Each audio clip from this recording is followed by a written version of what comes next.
меня очень радует. Так что же такое битва молодых ученых?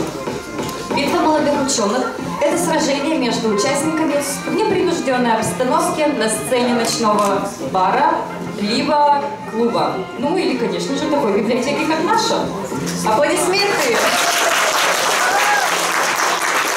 Ученые рассказывают о главных научных идеях современности и о своих научных исследованиях.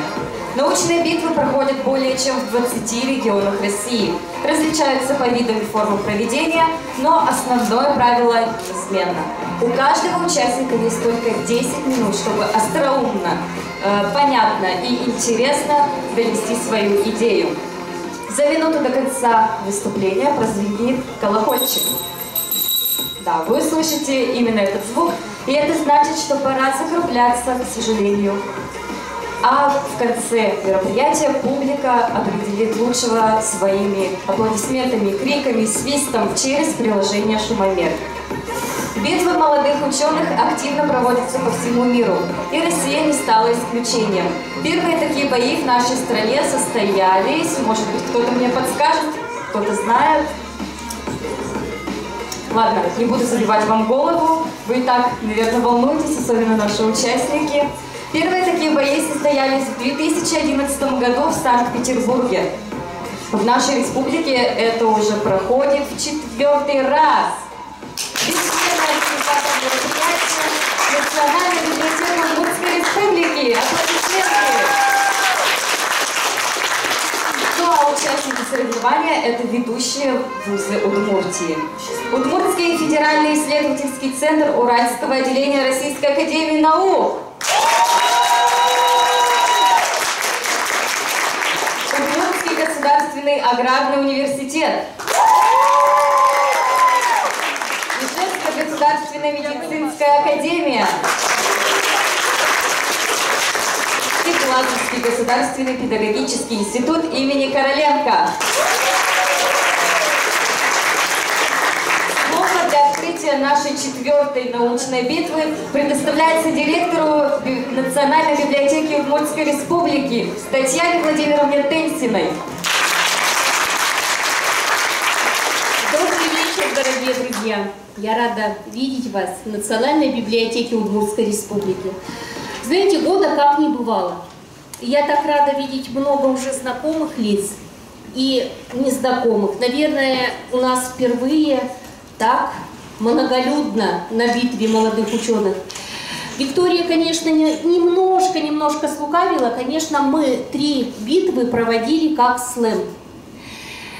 И когда начинали, было много к нам таких претензий, что нет русского названия, но тем не менее слэм – это та форма, которая была запатентована, и мы не могли по-другому назвать.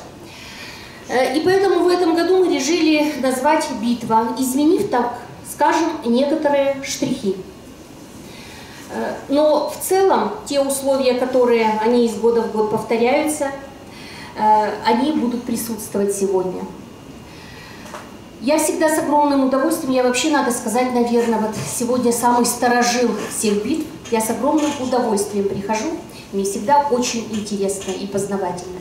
Я так рада тому, что вот сегодня та молодая энергия в Национальной библиотеке, и что наши читатели, молодые ученые обязательно будут обращаться к нам, и мы всеми силами, своими знаниями, своими книжными богатствами поможем вам в развитии ваших идей, ваших проектов.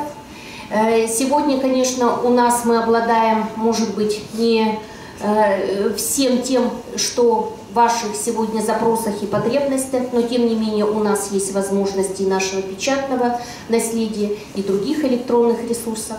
Но что я много говорить не буду. В первую очередь я вам желаю успехов.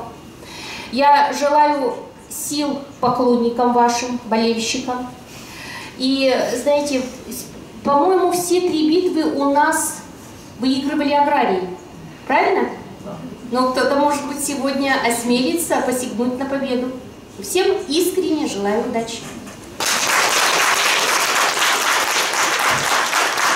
Спасибо, Татьяна Владимировна, за ваши теплые слова.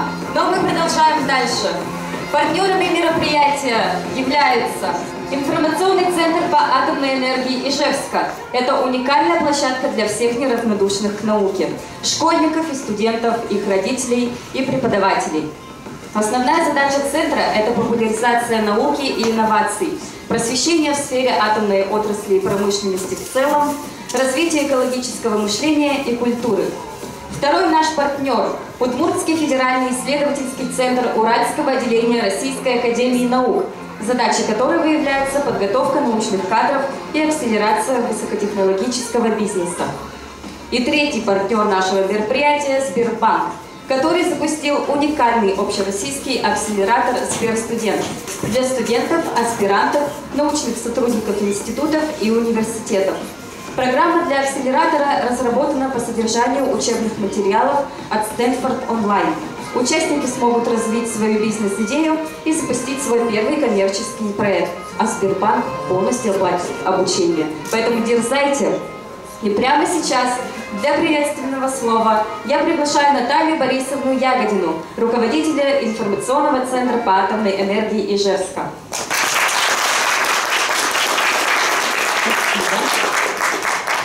Всем добрый вечер.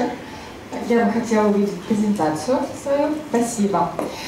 В первую очередь, конечно бы, я хотела бы выразить огромную благодарность Национальной библиотеке, которая взяла на себя такую задачу 4 года назад, запустила этот проект, и он развивается, растет, увеличивает свою аудиторию, и это на самом деле здорово.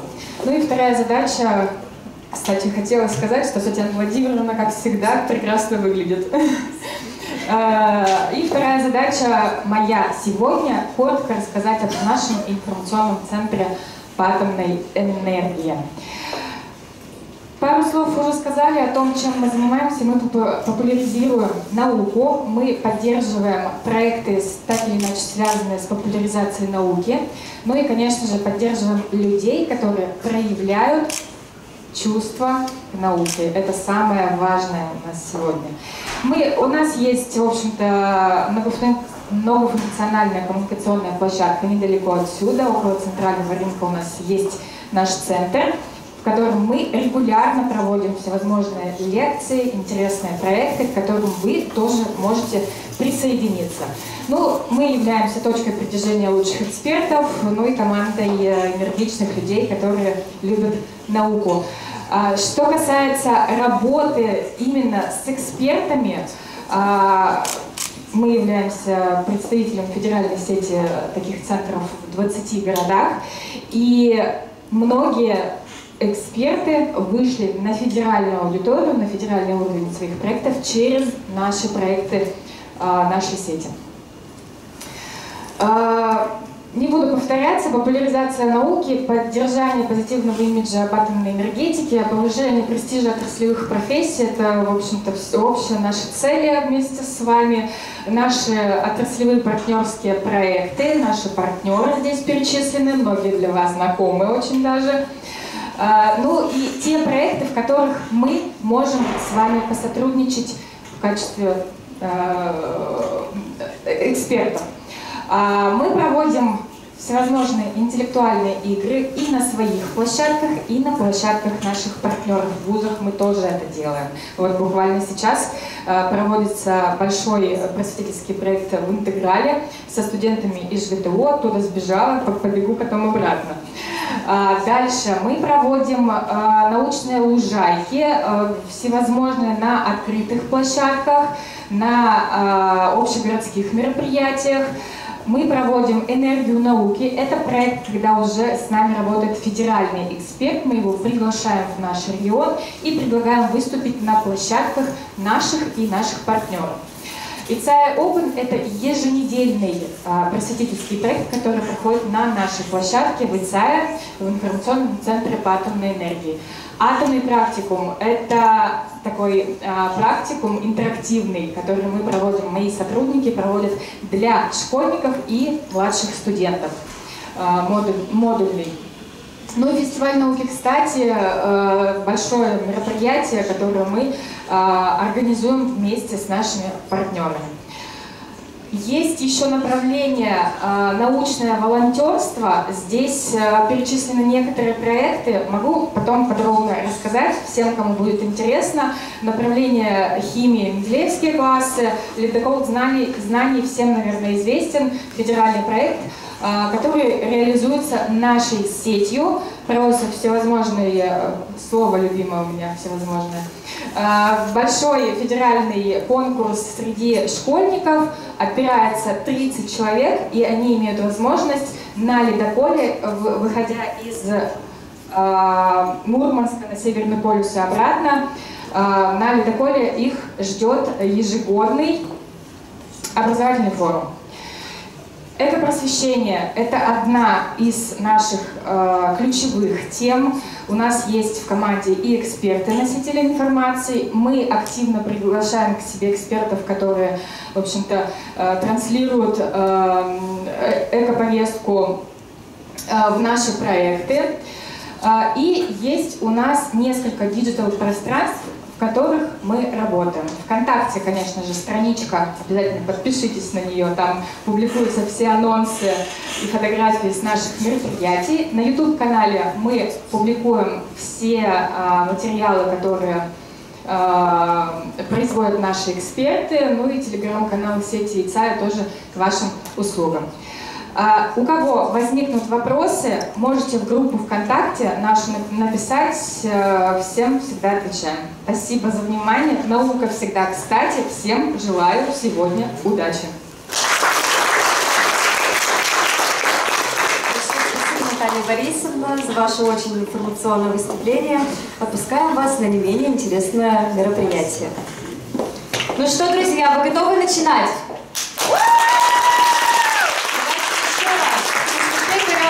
Сегодня. Еще раз, вы готовы? Супер. Тогда начинаем. По правилам и по уже сложившейся традиции, для того, чтобы задать тон выступлениям наших участников, мы пригласили авторитетного ученого. В 2015 году, во время работы в Католическом университете по проекту Европейского космического агентства, ученые с коллегами презентовали результаты моделирования в немецком центре авиации и космонавтики. И там же они наблюдали в реальном времени за ходом эксперимента на Международной космической станции. Однако в тот день что-то пошло не по плану. И именно сегодня и сейчас мы узнаем от самого участника этого эксперимента. На сцену приглашается Степан Леонидович Ломаев,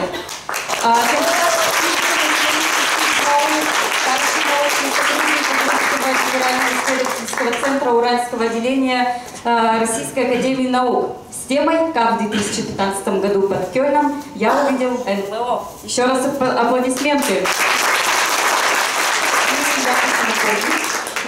Что у вас тоже есть только 10 минут. За минуту до конца выступления вы услышите колокольчик. Возьмите, пожалуйста, тот микрофон. Всем добрый день, коллеги и все сочувствующие любители науки и битв. Я вас рад приветствовать. 2 недели назад Ирина Николаевна Курс, которую многие тут знают, да, позвонила мне и предложила выступить сегодня, сделать что-то типа мастер-класса о том, как шутить на научные темы. Ну, я этого делать не буду. Прежде всего, потому что обучать юмору дело, мало того, что неблагодарное, так и бесполезное. И как показал в своих работах известный и значимый философ и литературовед отечественный Михаил Бахтин, смешно, вся смеховая культура, она всегда идет рядом с чем-то страшным. Поэтому и сегодня я вам расскажу историю, скорее страшную. Впрочем, о некоторых событиях тех дней я и сам, сегодня вспоминаю со смехом. Частично, конечно, моя история уже заспойлерена и названием, и ведущим. Но я все-таки постараюсь вас ввести в некоторую, коротко ввести вас в тематику, в некоторую обстановку того, когда эта история произошла. Я начну с того, как 10 лет назад, следующий слайд, наверное, я и сам перемотаю, да? Секунду. А можно передний свет отрубить? Наверное, я тоже сам это сделаю. Вот, 10 лет назад, как раз вот в это время, я уехал работать из Ижевска в католический университет города Лёвен, это в Бельгии. Ну вот так выглядит, собственно, этот университет. Ну а так выглядело мое рабочее место. Ну это, конечно, в день, когда там был чемпионат по футболу, и бельгийская сборная играла, ну в целом атмосферу, в общем, передает. Я уехал и занимался там разработкой методов получения новых перспективных металлических материалов. Ну, здесь так коротко изображена схема вообще таких базовых методов, как можно сделать какие-нибудь классные и прокачанные металлические материалы. Ну, коротко, это либо термообработка, ну, то есть правильно нагреть, остудить, пластическая деформация, ну, когда вы как-то мнете, крутите материал, ну, и всякие разные методы порошковой металлургии, когда вы из порошка спекаете лазером или теплом какие-то нужные изделия. Ну, основной смысл этих процедур в том, что вы такими манипуляциями можете сформировать микроструктуру материала. Ну, в частности, это вот снимки, вот эти вот размеры разных кубиков, ромбиков, это порядка 10 минус 5, 10 минус 6 метра. В зависимости от того, как формируется эта микроструктура, она влияет на свойства самого материала. То есть манипулируя различными, которые я описал, процедурами, можно сформировать микроструктуру и получить нужные свойства материала. Но я занимался более такой уникальной в то время, моднейшей, в общем, такой методикой, когда свойства материала можно сформировать, переохлаждая его в жидком состоянии ниже температуры его плавления. Ну, то есть, ну вот я такой фотофакт здесь привожу, чтобы пояснить то, о чем я говорю. Но знаком, я надеюсь, тут многим Mortal Kombat. Да. Ну, в общем, Sub-Zero, Скорпион. Ну, такой Sub-Zero не нынешний, а из 90-х, настоящий. Ну, вот видите, он как бы из себя извергает некоторую жидкость, но очевидно переохлажденную. А при контакте с твердым материалом она становится льдом. Действительно, если добиться такого условия эксперимента, когда у вас жидкость не контачит с твердой фазой, она может быть переохлаждена ниже температуры плавления. Ну, воду, например, так можно до минус 20 в жидком состоянии довести. И точно такое же можно делать с металлическими материалами на основе железа, алюминия, меди. И за счет этого получить очень уникальные структуры и даже новые фазы, то есть по сути новый металлический материал. Однако для того, чтобы это сделать с металлом, ну достаточно непросто. Да? Нужно либо вот так же уметь только металл из себя жидкий извергать, ну либо альтернативный способ это собрать электромагнитный левитатор. Вот самая простая схема электромагнитного левитатора выглядит что-то типа кипятильника такого. Вы запускаете по нему переменный ток, он создает магнитное переменное поле в пространстве, во времени, ну, в общем, только надо прилично. Ампер 100-200. И тогда это магнитное поле генерирует ток внутри металлического образца, разогревает его, плавит. И это же магнитное поле держит образец, в котором течет ток. Ну, в общем, все классно, круто. Но оказывается, что в земных условиях мне нужно противодействовать силе гравитации, а гравитация в земных условиях везде. Соответственно, надо очень мощный ток врубать, и это тоже по определенным причинам не дает получить нужную микроструктуру материала. Ну и вот ученые европейские, американские, российские, в общем, собрались еще в нулевых годах и смогли провести такой эксперимент, чтобы сделать это в условиях микрогравитации. Сначала это была идея установить вот такие вот электромагнитные тиски в прибор, запустить его в параболически падающий самолет специальный, ну где, конечно, не такие веселые, но, в общем, привязанные ремнями лаборанты за секунд 20 пытаются, пока самолет падает, успеть в условиях микрогравитации сделать нужный эксперимент. Ну, в общем, работа не самая благодарная, но увлекательная поначалу. Ну, вообще, довольно круто, но оказалось, что, в общем, ученым это еще и показалось мало, и они пробили, чтобы такой эксперимент в условиях микрогравитации вообще на МКС сделать. И, собственно, когда я приехал в Бельгию, я уже ну вот я пример привожу, то есть это небольшая такая коробка, в которую установлен электромагнитный левитатор, она полностью закрыта, там есть рабочие камеры, и вот она прямо на МКС была установлена.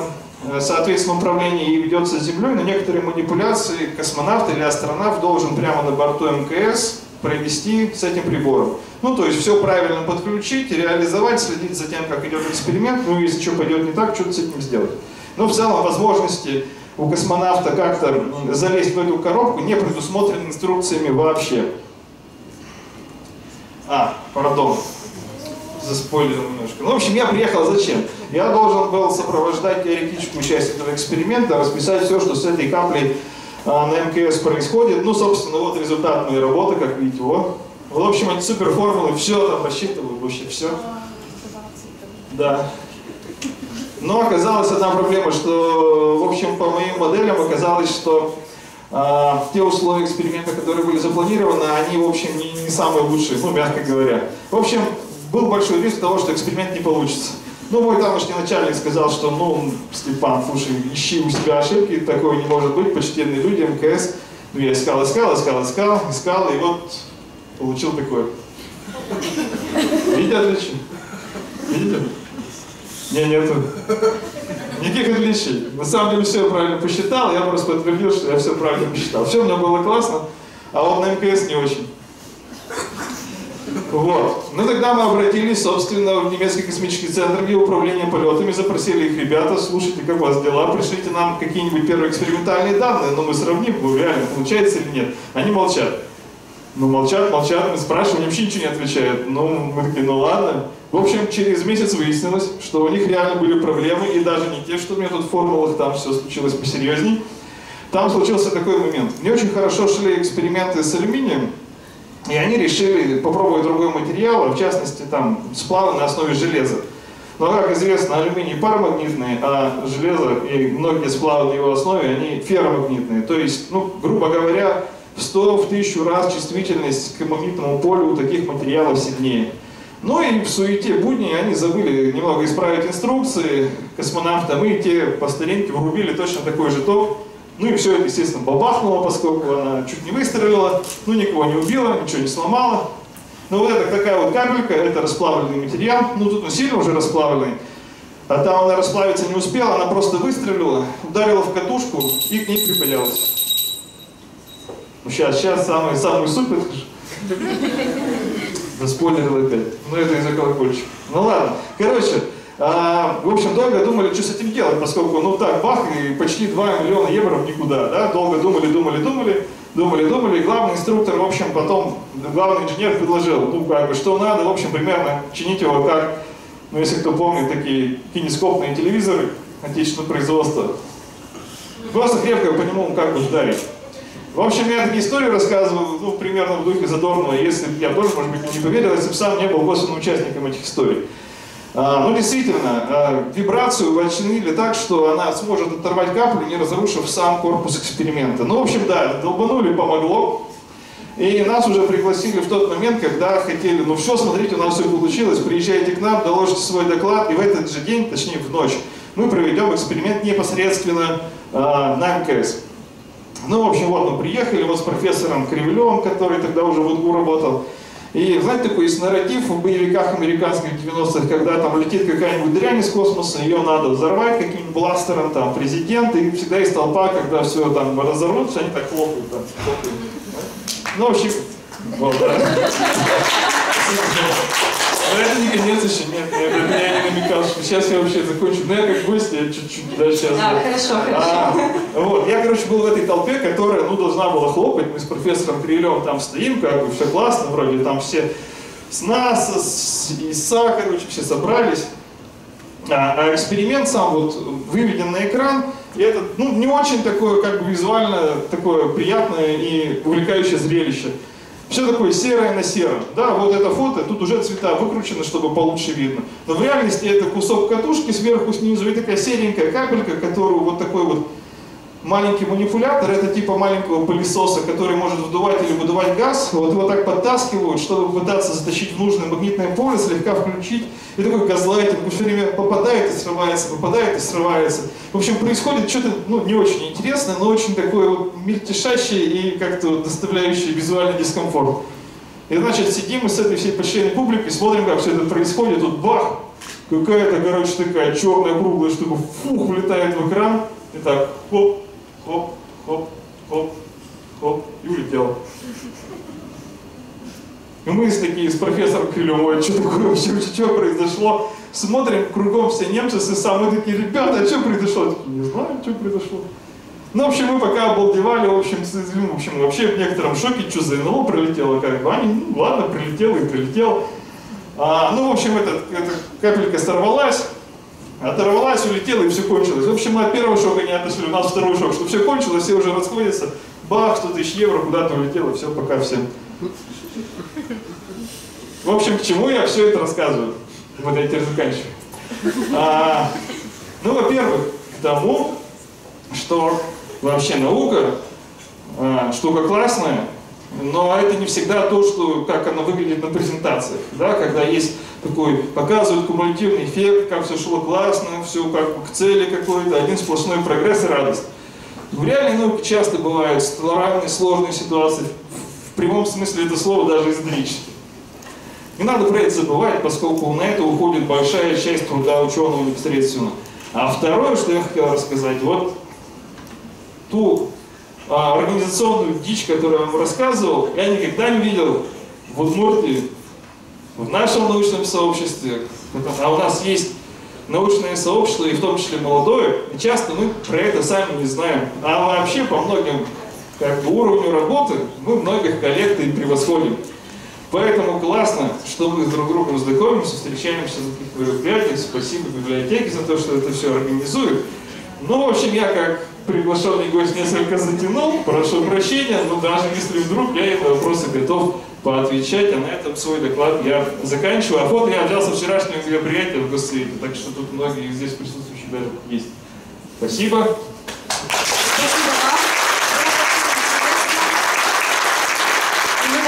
Не стали вас прерывать, сделали для вас исключение, да. Но, участники, для вас такой поблажки не будет, так что не надейтесь. Есть ли у кого-то вопросы? Отлично, первый вопрос. Встаньте, пожалуйста, и задайте его. Андрей Чукарев, Фиц, самый веселый. Класс. Степан Леонидович, скажите, пожалуйста, вот это инопланетяне были, да? Выяснили потом, что это такое? Ну, строго говоря, в тот момент это, конечно, было НЛО. Они опознаны и точно летающие. Он летал, и непонятно, что это было. Ну и вообще это был большой секрет, но сейчас уже 10 лет прошло, поэтому я вам сейчас расскажу. Вообще оказалось через несколько месяцев, что... Ой, я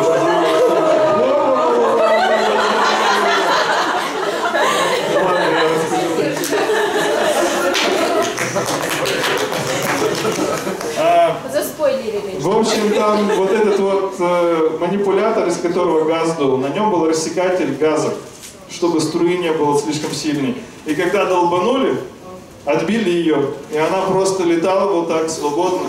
И пролетела мимо камеры просто именно в тот самый момент, когда мы наблюдали эксперимент. Но им там всем очередной раз дико повезло, он забился куда-то в угол и не мешал дальше эксперименты проводить, так что все там более-менее пошло. Ну, кроме того, что с моими формулами так как-то не совсем сошлось. А все остальное нормально. Вот. Так что опознали в этом объект, да. Спасибо. Может, есть еще вопросы кого-нибудь? Да, отлично. Давайте, задавайте. Можно спросить, как долго вы выводили свою формулу и потом доказывали, что она права? Хороший вопрос, спасибо. Я выводил ее полгода. И еще полгода доказывал начальнику. И еще потом год доказывал, что давайте это публиковать. Вот. Ну, в общем, 2 года на это все ушло от начала до публикации.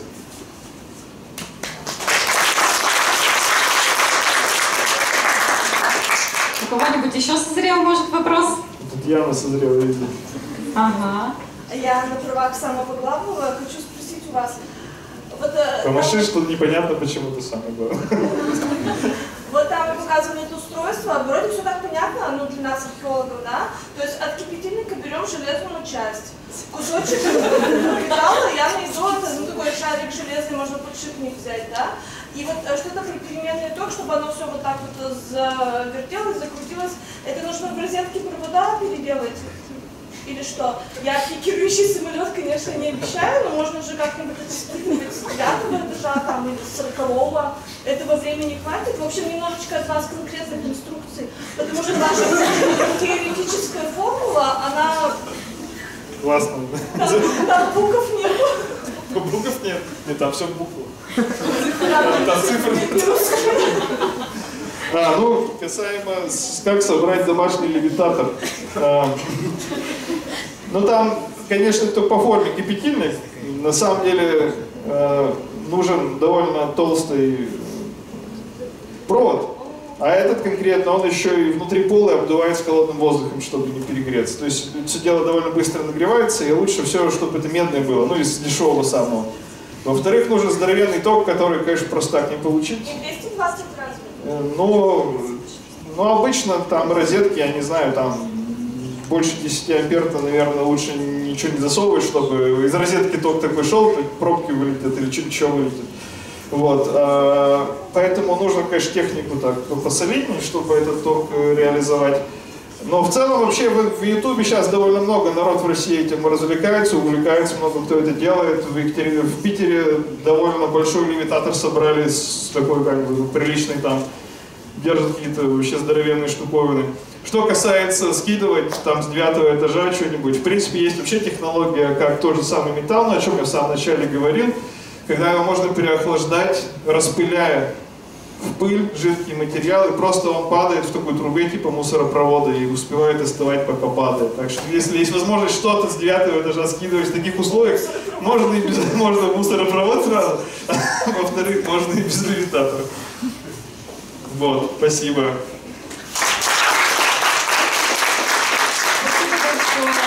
Степан Леонидович, не уходите далеко. Примите, пожалуйста, небольшой подарочек.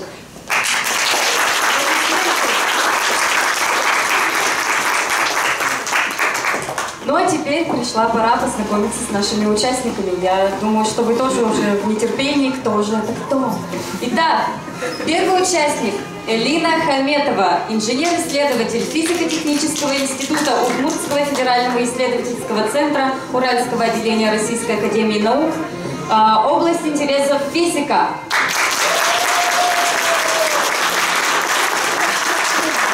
Участник номер 2 Айдар Салахиев, студент 3-го курса факультета ветеринарной медицины, кафедра анатомии и физиологии Удмуртского государственного аграрного университета.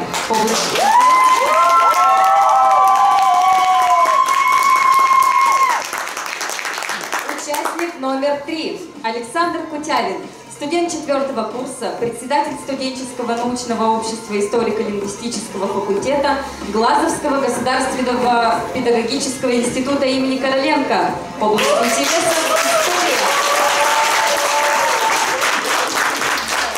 Участник номер 4 Эрик Гизатуллин, студент 5-го курса Ижевской государственной медицинской академии. Область интересов медицина.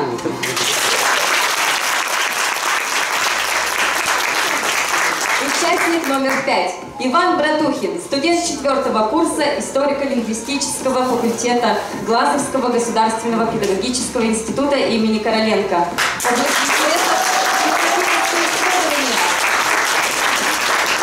Участник номер 6 Алексей Яковлев, аспирант кафедры гистологии, цитологии, эмбриологии, заведующий рентгеновским отделением, выпускник Ижевской государственной медицинской академии, область интересов рентгенология.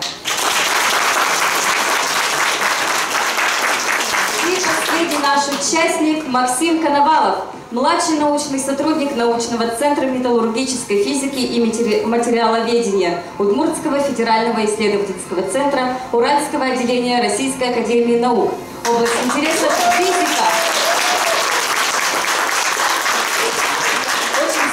Мы познакомились со всеми нашими участниками. И вообще в любом деле важна разминка. Вы согласны? Да! Конечно. Поэтому я приглашаю всех наших участников ко мне на сцену на проведение разминки.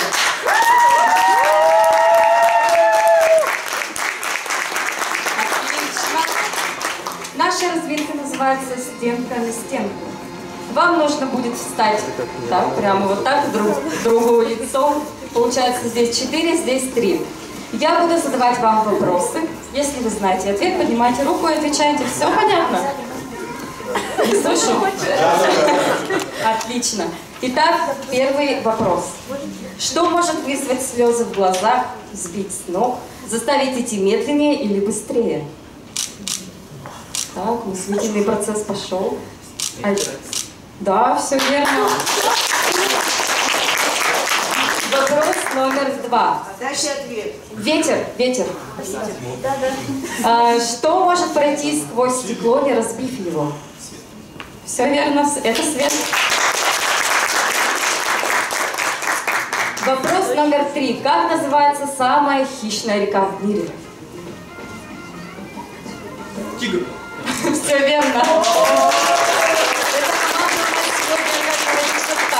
Просто. Четвертый вопрос. Какое животное неравнодушно к новым воротам? Баран. Все верно, это баран. Вопрос номер 5. Как назывался корабль капитана Джека Воробья в фильме «Пираты Карибского моря»? Давайте все вместе. Черная жемчужина, конечно. Вопрос номер 6. Какая планета самая горячая? Венера, все верно. Вопрос номер 7. Мы приближаемся к концу нашей разминки. Сколько костей в теле человека? 206. Все верно. 206, 208. Все услышали, что в вашем организме от 206 до 208 костей. Вопрос номер 8.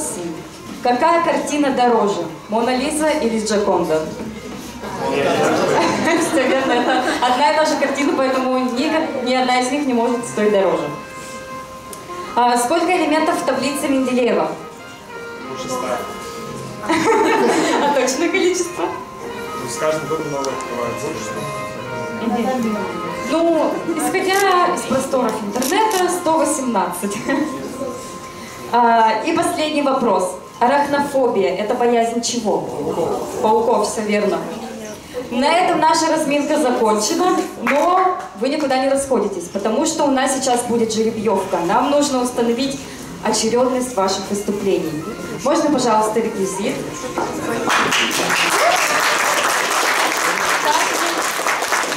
Каждый из вас сейчас достанет листочек с номером.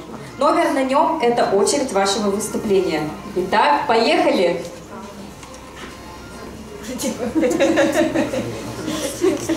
Так, отлично. Кто уже вытянул листочек с номером 1? Кто же это счастливчик? Я. Отлично. Максим Коновалов будет первым. Сейчас мы напишем, кто за кем идет. Подходите, пожалуйста, вот к нашему флипчарту, чтобы установить очередность.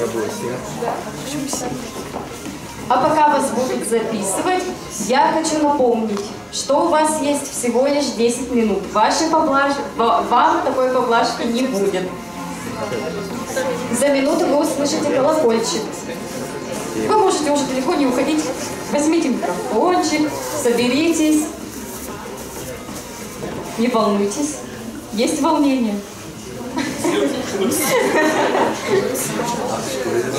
Просто некоторые перед началом дрожали.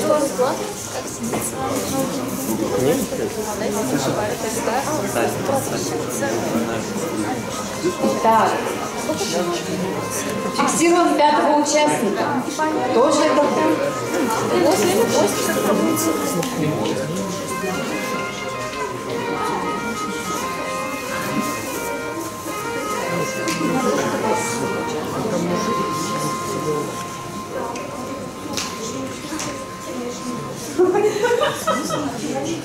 На финишной прямой последний участник Айдар Салахиев.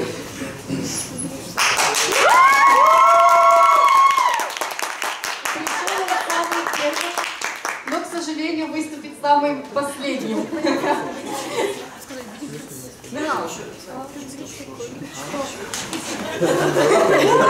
Итак, первым на нашей битве выступает Максим Коновалов с докладом «Случайность и подшипники скольжения». Аплодисменты!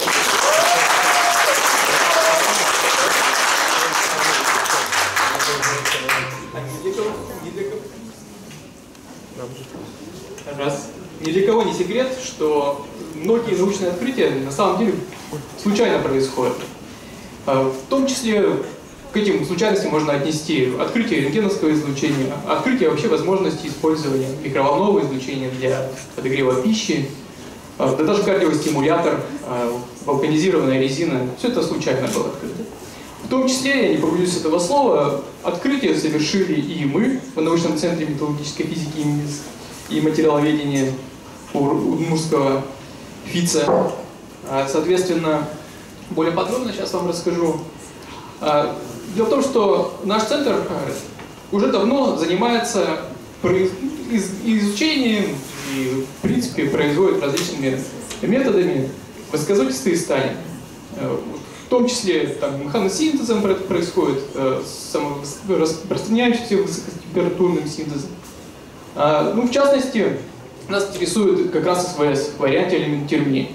Наряду с получением таких качественных сплавов мы получали иногда брак. Ну, что из себя он представлял, это мы изначально как бы так считали.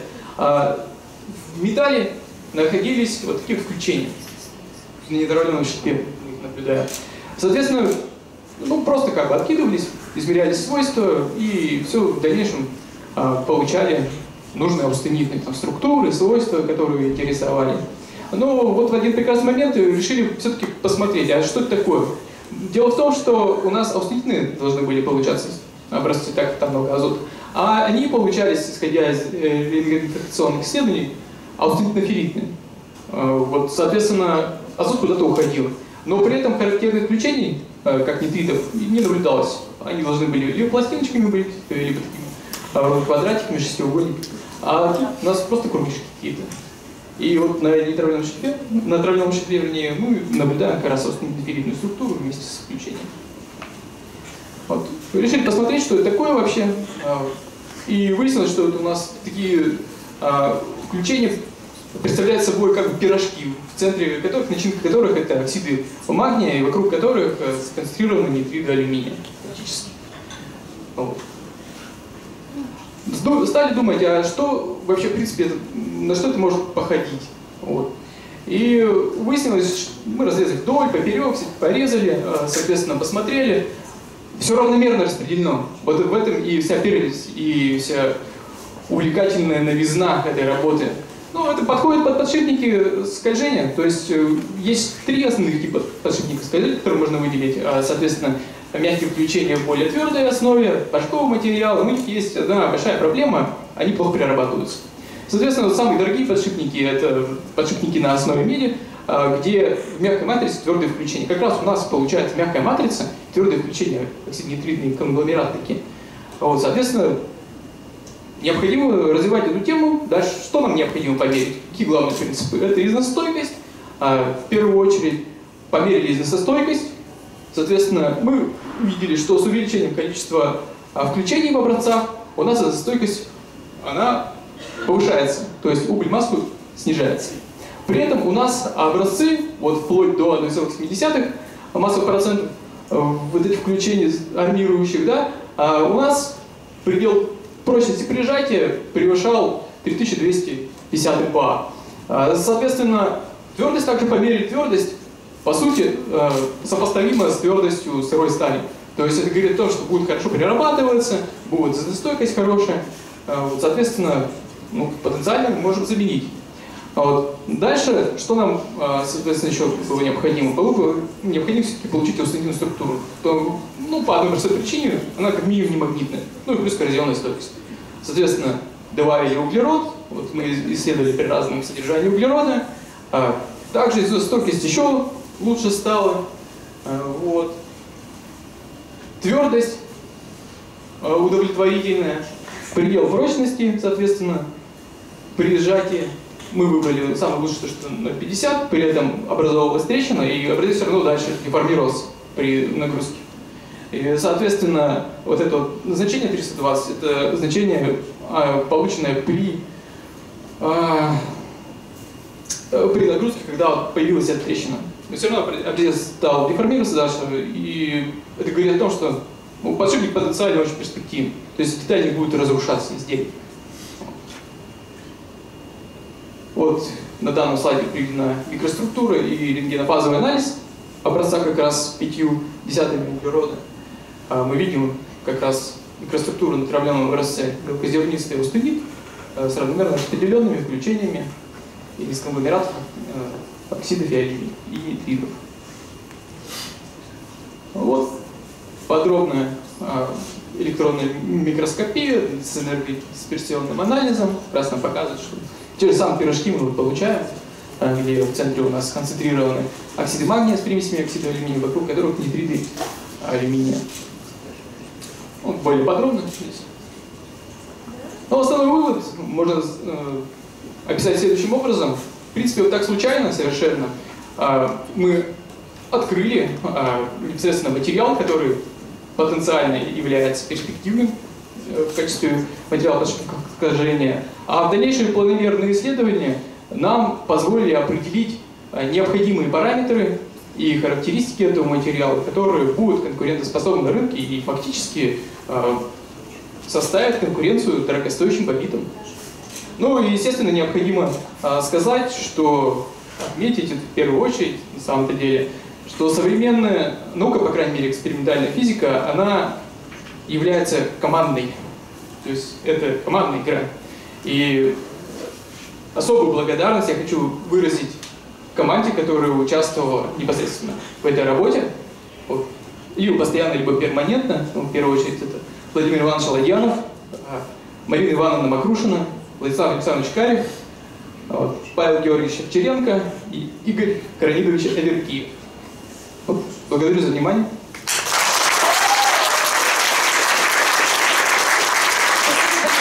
Спасибо, было очень интересно. Я думаю, что публика согласится, да? Отлично. Не убирайте далеко микрофон, потому что у кого-то, возможно, есть вопросы. Отлично. Вот смотрите, вы, значит, пытались там что-то делать, мы не знаем что, в итоге получили класс пирожка. Вот эти пирожки, они выглядят как подшипники скольжения. Они по свойствам вроде тоже как подшипники скольжения, да? А когда Лучше, чем высокостоящие, износостойкие чугуны, скоррегированные, хромистые ванадиумы. Вот, и учитывая, как в Европе проводят научные исследования, я думаю, что самое время просить сколько? 2 миллиарда. 2 миллиарда А миллион? Евро. А вы собираетесь сделать эти самые подшипники из ваших пирожков и посмотреть, так сказать, в практике? Фактически малогабаритные, они в принципе есть. Отлично. Но... А еще тогда вот как бы... Мы не в той стране, мы не в Китае живем, что так легко.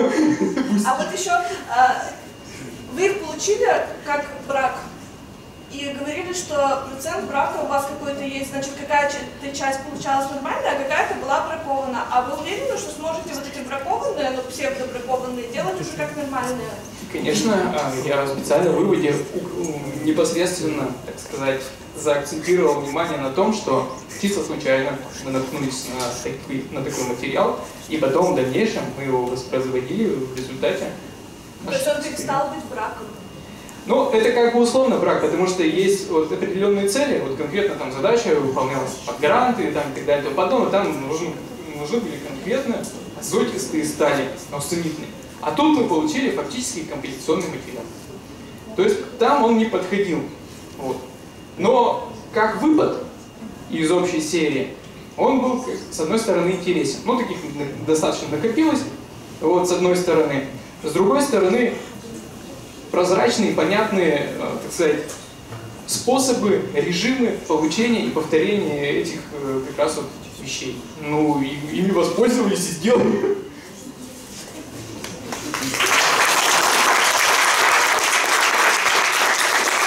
Есть ли еще вопросы?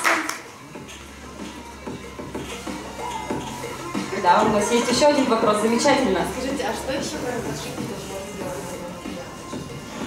Ну, на самом деле, тут специфический способ получения, поэтому я каких-то вот на данный момент, как конструктор, не могу назвать конкретных вещей. Ну, украшения, они нецелесообразно тратить такие ресурсы. Все-таки СВС хоть потенциально является самым дешевым способом, потому что за счет внутренних энергетических ресурсов происходит синтез материала. Но, с другой стороны, он достаточно сложен.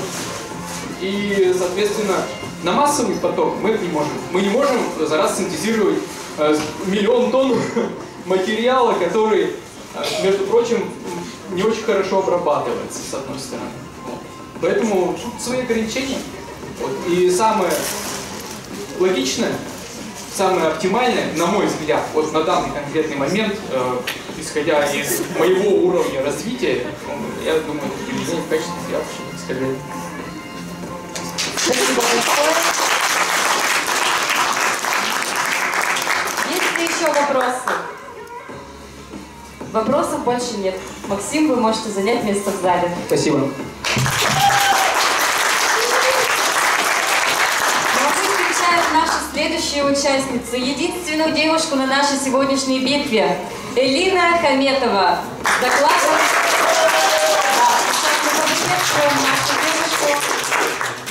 Доклад у Элины называется «Кто такой Спектера и как он может помочь ученым?». Всем привет! И хочу сказать, что, начать с того, что всем ученым исследователям на сегодняшний день приходится работать не только с экспериментом, проводить какие-то исследования на оборудование, но и также обрабатывать результаты эксперимента. И иной раз это бывает очень большое количество каких-то данных, а их нужно и обработать, и проанализировать, и как-то понять, что там вообще происходит, правильно или неправильно. И специалисты в области электронной спектроскопии, они не исключение. Они также получают, с одного образца они могут получать чуть ли не до 100 и больше каких-то данных, и их нужно тоже обрабатывать. И Спектера, это я назвала свой программный код, который разрабатываю для того, чтобы у нас была программа, которая занимается обработкой результатов. Результатами являются экспериментальные спектры, я позже покажу, как они выглядят. И сейчас это все, в принципе, вручную проводится и отнимает много времени у исследователей. Прежде чем начать разработку программы, конечно, мы проанализируем какие-то источники, литературные данные, и вдруг кто-то уже что-то изобрел, какой-то велосипед, и мы просто пока об этом не знаем. И правда, есть две компании, это Omicron и Geol. Это компании крупные по разработке, по продаже, разработке научного оборудования. И для некоторых последних моделей как раз спектрометров они придумали свое ПО, которое занимается именно обработкой. Но, однако, оно привязано непосредственно к оборудованию. То есть, если ты хочешь воспользоваться программой, ты должен купить прибор. И прибор далеко не 5 рублей стоит. Такие приборы порядка 2 миллионов. И нужно придумать что-то свое. Причем в России официально зарегистрированных каких-то программных обеспечений нет. И мы занялись разработкой. Еще хочется отметить, что ПО начало разрабатываться совсем недавно и для последних моделей оборудования, то есть для более старшего поколения у нас обновлений нет. И прежде чем начать Спектера обучаться обрабатывать спектры, ему нужно было узнать, в принципе, принцип, сам метод, что это такое, что нужно делать, чтобы получить результаты. И сейчас я покажу если мне помогут запустить видео, запускается или нет. Вот. И в результате излучения у нас с внутреннего уровня вылетает электрон, и создается вакансия. И она заполняется электроном с более высокого уровня. И при этом у нас происходит избыток энергии, который у нас приводит к тому, что либо у нас вылетает рентгеновский фотон, либо у нас вылетает электрон. И вот он был возле Е3. И этот электрон называется АЖ-электроном, а сам процесс вылета АЖ-электрона — это АЖ-эффект. АЖ-эффект. И дальше хочется сказать, что у каждого химического элемента из таблицы Менделеева, так сказать, есть своя энергия вот этого АЖ-электрона, то есть по этой энергии мы можем как бы поймать, словить вот эту энергию, и по ней мы можем сказать, какой атом у нас присутствует на поверхности какого-то материала. Вот. И как только мы узнали, Спектр узнал, что это такое, он начал как бы обучаться непосредственно обработке. И как же работает программа на сегодняшний день? То есть программа состоит из двух модулей. Это качественный и количественный анализ. То есть у нас вот спектры выглядят подобным образом. То есть у нас есть такие большие пики, есть маленькие, есть вот этот совсем маленький, это вот шум. И каждый вот этот пик — это какой-то химический элемент. Вот. И что нужно сделать как бы оператору? Ему нужно подать программе экспериментальный спектр, далее выделить, увидеть эти пики, их выделить. И для каждого пика у нас выводится список предполагаемых химических элементов. Вот. Почему именно список, а не конкретный элемент, я чуть позже скажу.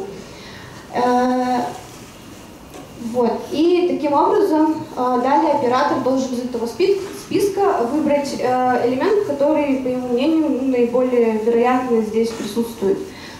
Далее у нас проводится, это был качественный анализ, дальше у нас идет количественный анализ, он проводится вот по формуле ниже. И там происходит расчет процентного содержания идентифицированных химических элементов на поверхности образца. И таким образом мы получаем состав поверхности какого-то вещества. Таким образом, программа пока на данный момент она работает в полуавтоматическом режиме, потому что приходится оператору и пики самому выделять, и усмотреть, и из списка какой-то элемент выбрать. А мы как бы хотим в будущем сделать так, чтобы это сама программа делала, не пришлось человеку заморачиваться. И почему?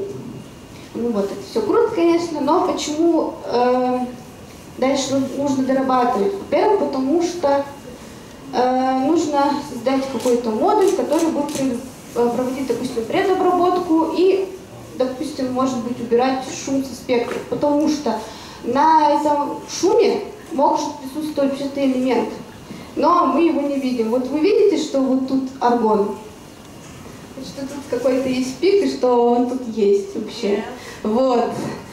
А это нужно как бы увидеть. Если опытный человек и как бы знает, там знаком с какими-то элементами уже смотрел, например, энергии знает, то тогда еще что-то можно. А если неопытный, то уже там нужны какие-то, не знаю, набить руку как-то путем проб и ошибок.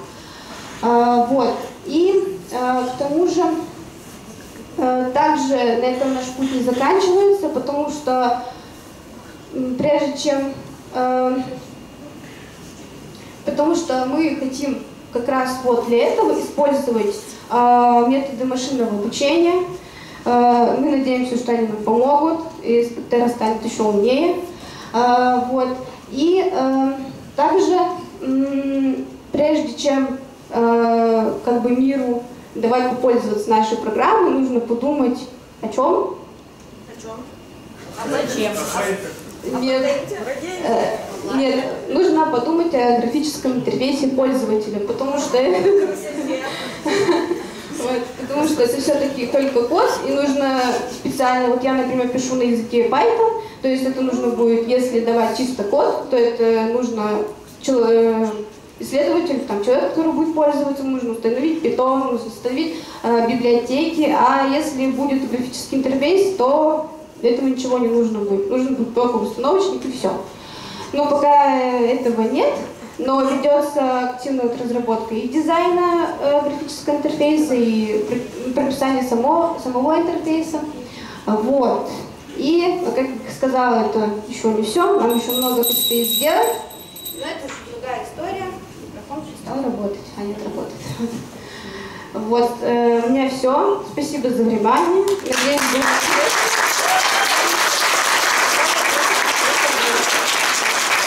Я надеюсь, что скоро Свитера станет настолько умным, что вы скинете на него всю работу и придете на нашу битву. Хоть каждый день будем для вас устраивать. Мы тоже надеемся. Есть ли у кого-нибудь вопросы? Да, вот Иван поднял руку первым. Когда будет уже разработка дизайн и так далее, эта программа будет общедоступна или она будет в платной основе для Мы планировали как бы в общей, по идее, что, потому что наука, она должна быть популярной, ну, популяризационной, вот, и какими-то разработками, в принципе, вот, ну, я так считаю, с моей точки зрения, должны пользоваться все, и это должно быть бесплатно, и доступно, и понятно, вот, и поэтому я планировала, что это будет бесплатно. Нет, будущее покажет, потому что я не одна в команде, может мнение какое-то за время изменится или еще что-то, поэтому...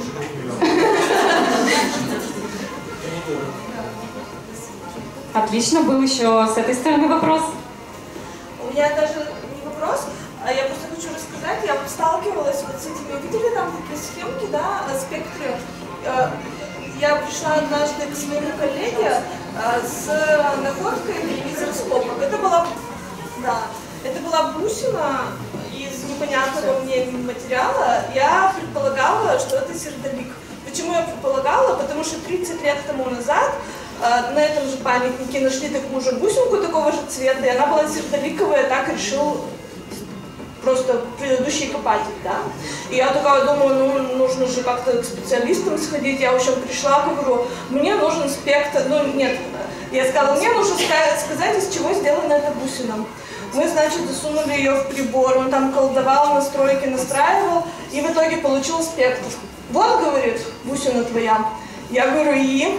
Он говорит, а из чего ты думаешь, она может быть сделана? Я говорю, ну может быть из сердолика. И тогда он нагуглил в гугле картинку спектра сердолика, они оказались похожи, и он сказал, да, она сердоликовая. Вот вы представляете, что мы без вот таких вот программ, какие решения терпим? Поэтому я вас очень прошу побыстрее, пожалуйста. И побесплатнее.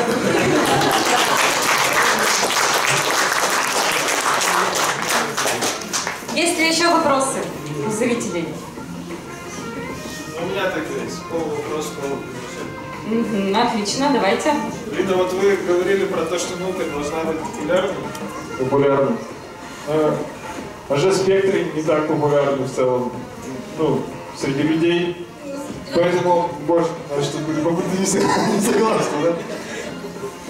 Сейчас много что требует двойного назначения, я подумал для популярности, а может на спире можно гадать. Вот берете, например, ЭКГ, ну или пульс, и ваш спектрометр, он людям выдает, ну сегодня ваш элемент торгов, железо там, тяжелый углерод, можно такое сделать. Дополнительное приложение для раскрутки, бесплатное как раз. И картинки покрасивее. Ну это как бы разные и процессы, и выход как бы другой совсем. То есть тут с этой программой я не думаю, что получится. Там на этих нет, не получится. Ну, у вас же самообучающийся. Боюсь, если ее обучить к кардиограммам, то потом плохо будет ученым. Есть ли еще вопросы? Отлично. Вы можете занять свое место. А мы приглашаем следующего участника, Алексея Яковлева, с докладом «Мышь в труде и любовных за 40 миллионов по курсу 2019 года». Название вы уже видите.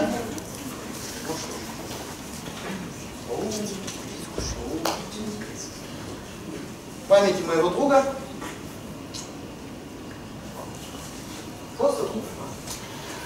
Вот мои научные руководители. Один из них доктор медицинских наук, профессор нынешнего Ижевского государственного медицинского университета, ныне не академия, с выходных переименовали нас. А второй доктор медицинских наук, тоже профессор, и вновь переименованного вуза Удмуртской республики. Мы говорили о двух случайностях перед нами. Вильгельм Конрад Рентген и его жена. Вильгельм Конрадович любезно сделал первую рентгенограмму кисти своей жены с перстнем. Это самая известная рентгенограмма. Ее публикуют везде, где можно. Она есть на эмблеме Российского общества рентгенологов. Она есть. А там ключи, да? Да, там ключи. Да, ё-моё. Но все должны понимать, что рентгеновское излучение в первую очередь имеет большее применение в медицинской среде. Это прямо вот панацея. Не знаешь, что сделать, отправляешь на рентген. Я как рентгенолог с знанием дела говорю, прям иногда. И первые рентгеновские аппараты выглядели именно так. Что мы видим? В первую очередь это флюороскоп. Вот рентгенолог, его благополучно облучает через пациенты, и первые рентгенологи долго не жили. Ну и вторые рентгенологи тоже долго не жили, но в принципе мы должны понимать, что это было интересное мероприятие. Дальше веселей, аппараты становятся все более навороченными, более интересными. Это РУМ-20. РУМ-20 это легенда. Это прямо бомбища. Он проработал лет 40. Конкретно во второй городской, вот этот аппарат РУМ-20, чтобы вы понимали, работал 42 года. 42. Я не знаю, из чего их делали.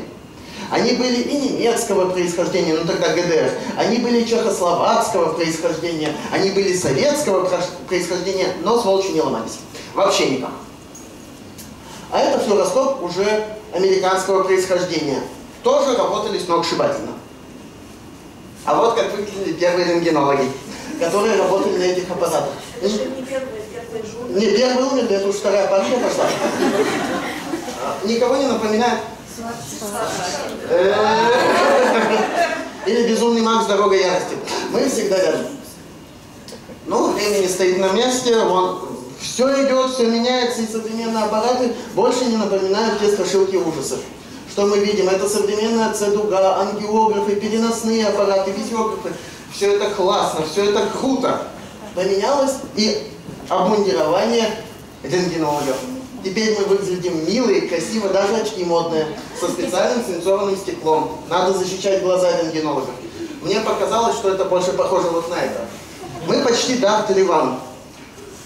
Ну или Мах-85, Галактус тоже всегда с нами. Периодически взгляд рентгенолога, особенно на непонятную рентгенограмму, редко отличается от ванги. Очень интересно это выглядит. Очень интересно это выглядит, когда к тебе приходят хирурги, там дальше слайд тоже будет, у Хьюстона у нас проблемы. Вот здесь то же самое, ты такой смотришь, да господи, что с тобой? И опять же говорю, время не стоит на месте. Если мы говорили в первую очередь о конце 19 века, то это уже конец 20 века. Перед нами 3 первых объекта, 3 самых значимых объекта в истории компьютерной томографии в принципе. Вот это голова в формалине. Именно мозг в формалине. Это первый объект, который засунули в первый созданный компьютерный томограф. Это второй объект, который запихали в компьютерный томограф. А запихал его вот этот третий объект, который потом и свою голову в компьютерный томограф запихал. Это Готфри Ньюболт Хаусфилд. Создатель компьютерного томографа. Отец. А вот за ним самый первый созданный компьютерный томограф фирмы EMI. Собственно, деньги на создание компьютерного томографа были получены благодаря всем известной группе, рок-группе, я не знаю, как их назвать, Beatles. А вот, собственно, первая компьютерная томограмма женщины с постоянными головными болями. Если вы присмотритесь, у нее в голове нашли крупную кисту. Это сам Готфри Хансфельд. Ну, а это мой зайка.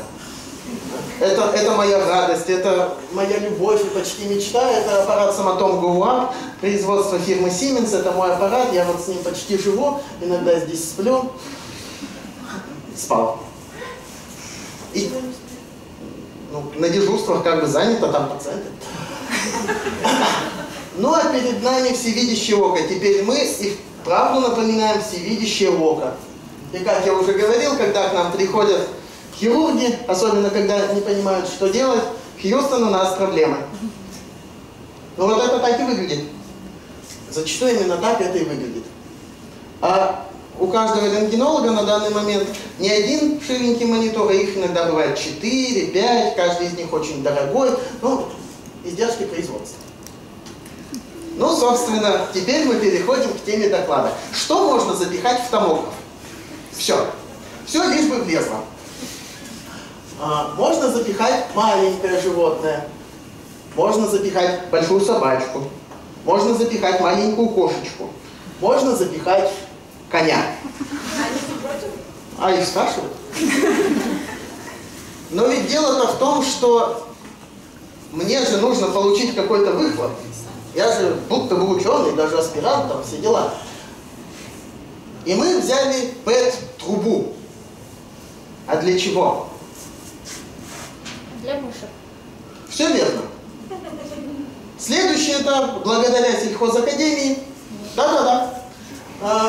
вместе с Дмитрием Сергеевичем мы начинали вот это мероприятие делать. Собственно, я был тот, кто делал ваши эксперименты, молодой человек. Мы виделись с вами. Я в курсе. А вот это та самая мышка, которую мы запихали в ПЭТ-трубу. Вот она, вот мы ее вдоль изрезали, и все было классно. Потом у этой мышки мы измерили все. Мы измерили углы, плотность костной ткани, мы измеряли плотность печени, легких, сердца, измеряли мозг у старых мышек, измеряли мозг у молодых мышек. Даже умудрились написать статью. И возникает главный вопрос, а зачем? А затем.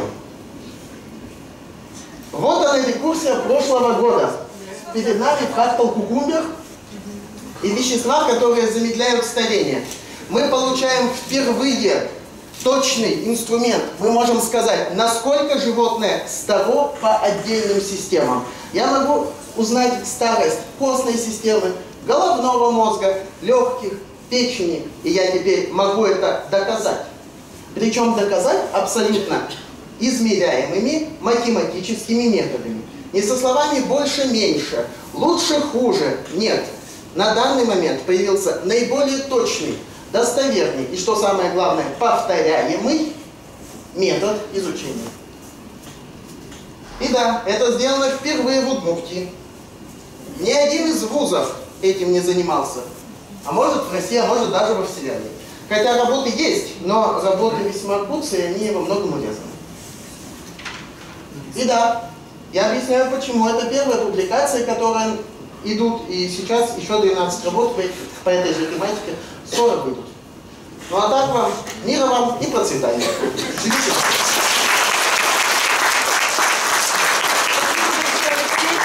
Очень интересно и очень весело. Позвольте поинтересоваться, а сколько животных вы засунули в томограф? И какое было самое большое? Самое большое животное был человек весом 250 килограмм. Я думал, когда сломается.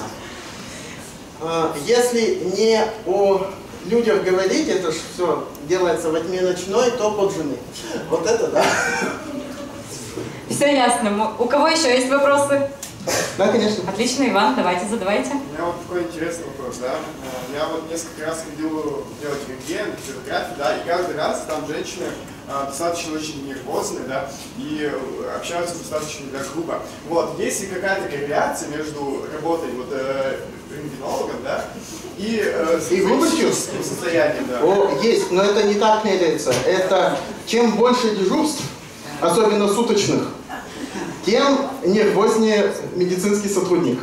Когда у меня было 26 суток в период ковида, я разговаривал, что тебе надо? Вот как-то так. Есть ли еще вопросы? Отлично, задавайте. Про себя вы узнали, какие у вас там старые и молодые органы? Большие знания, большие печали. А я вот помню, в прошлом году вы работали в другом месте. В том же самом, просто у меня должность другая была. Хорошо, в другой должности. И тогда, если помните, я немножечко зашибала на всякий случай место в ковидарии, да? Потребность отпала в ковидарии. Да, но рентген отделение там еще больше. И вот я хотела в связи с этим спросить, то есть на Машахтах вы все эти признаки старения установили, они были живы на тот момент или Да. вы зафиксировали? Нет, они абсолютно живы. Это инферитальный метод. А почему не на людях-то сразу? Вот для того, чтобы проверить степень старости и степень изменений, мне в конечном итоге животное надо из эксперимента вывести. Вывести человека из эксперимента — это как минимум дело-то уголовное. Подождите, то есть они были живы, а потом... Но они на момент исследования живы были. А вот потом как пойдет. Хорошо, а вам молоко запретно сдают? Раньше давали, но у нас был очень жесткий инженер отдела кадров, инспектор по охране труда, и у нас всю вредность убрали. Ну, так вот бывает. Лет 20 назад. Еще вопросы? Да, Эрик? Можно вопрос, каким образом оценивается возраст в степени старения? Каким образом оценивается... Перед вами сагитальный срез мыши в ПЭТ-трубе. Здесь мы можем выяснить физиологические изгибы позвоночника. Раз такой вопрос задали, поиграем в лекцию. И что мы видим? Тот, который вперед, это называется лордоз. А тот, который назад, это называется кифоз. Шейный лордоз, грудной кифоз, поясничный лордоз, крестцовый кифоз.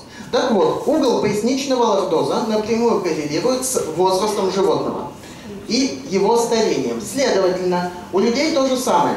В частности, как выглядят бабушки, которые не очень страдают ожирением и долго ходят, животик у них вперед. Это как раз на фоне излишнего напряжения подвздошно-поясничной мышцы, но смысл-то не в этом. Смысл в том, что этот угол можно измерить. Это первый показатель. Второй показатель – это плотность костной ткани. Поскольку вы студент 5-го курса медицинской академии, университета, прошу прощения, речь идет о том, что измерить плотность костной ткани, кроме как рентгеновским методом, мы не можем почти никак. Метод УЗИ порочный, поэтому мы о нем по большому счету не говорим. Еще вопрос? Нет, все понятно. Спасибо. Есть ли еще вопросы, уважаемые зрители? Хорошо, вопросов нет. Вы можете занять свое место в зале.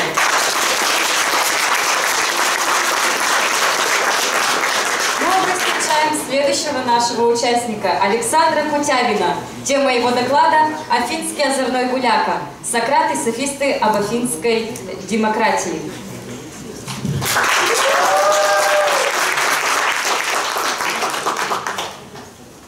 Так, ну, во-первых, сейчас все, кто гуманитарий, да, мы сейчас отыграемся. Сейчас столько терминов снова будет, которые только нам понятны. А вот всем, кто вдох, не будет. Но сейчас посмотрим, да? Я тут хотел текст прочитать, но я думаю, по времени я не вложусь немножко. Но, тем не менее, я хотел, чтобы вы представили, что вы, вот люди сидите, да, вы демос, ну, народ, условно, да? Я перед вами вышел, я демагог, условно, да? Я пытаюсь вас убедить в чем-то, что является для меня больше выгодным, а для вас, ну, не особо. Ну, либо вам без разницы, либо вы обделены интеллектуальными способностями и просто верите мне. Что, в принципе, и ситуация в Афинах покажет. Кто такой Сократ, собственно, да? Я думаю, каждый слышал это имя, это все-таки фигура, заложившая основу западноевропейской цивилизации и всего остального, философии и так далее, и так далее, и так далее. Но, ну вот, тут вот было такое даже, да, что Сократ подвозил на такси. И он афинский, да, это правда. Он в Афинах жил, и Афины он никогда не покидал. Ну, его особенность. И здесь надо поговорить о, в принципе, культурных тенденциях Афин 5 века, рассвета Афин, это, соответственно, экономический взлет. А когда экономика у нас в порядке находится, то мы можем позволить себе больше отдыхать. Но греки не все отдыхали, они занялись философией. Больше начали думать, сидеть, думать о жизни, да. И появляется, соответственно, вот такая прослойка людей, не занимающихся ничем полезным, философы. Ну, в принципе, я тоже этим немножко занимаюсь, поэтому, может быть, и здесь нахожусь, да? Ну так вот, Сократ, собственно. Это первый человек, кто перевел философский дискурс, он появился до него уже, с наблюдения за физисом, то есть за природой вокруг, к человеческому макрокосму. То есть об этических проблемах каких-то поговорить и так далее. Не о том, что происходит вокруг нас, а то, что внутри нас происходит. Но делал оно это очень, очень специфично. И, соответственно, как человек афинин, он должен был заниматься политическими вопросами. Потому что для афинян 5 века, периода нашей эры, политика являлась просто неотъемлемой частью жизни. Это мы дальше поговорим о радикальной демократии 5 века. Алкивиад, знакомьтесь, 20 лет. Это его очень хороший знакомый, можно сказать, даже очень близко знакомый у Сократа. И вот он его слушал очень много. Вот этот молодой человек, он был очень красивый, как все говорят. Он был очень выдающийся, из знатной семьи, а таки на расхват.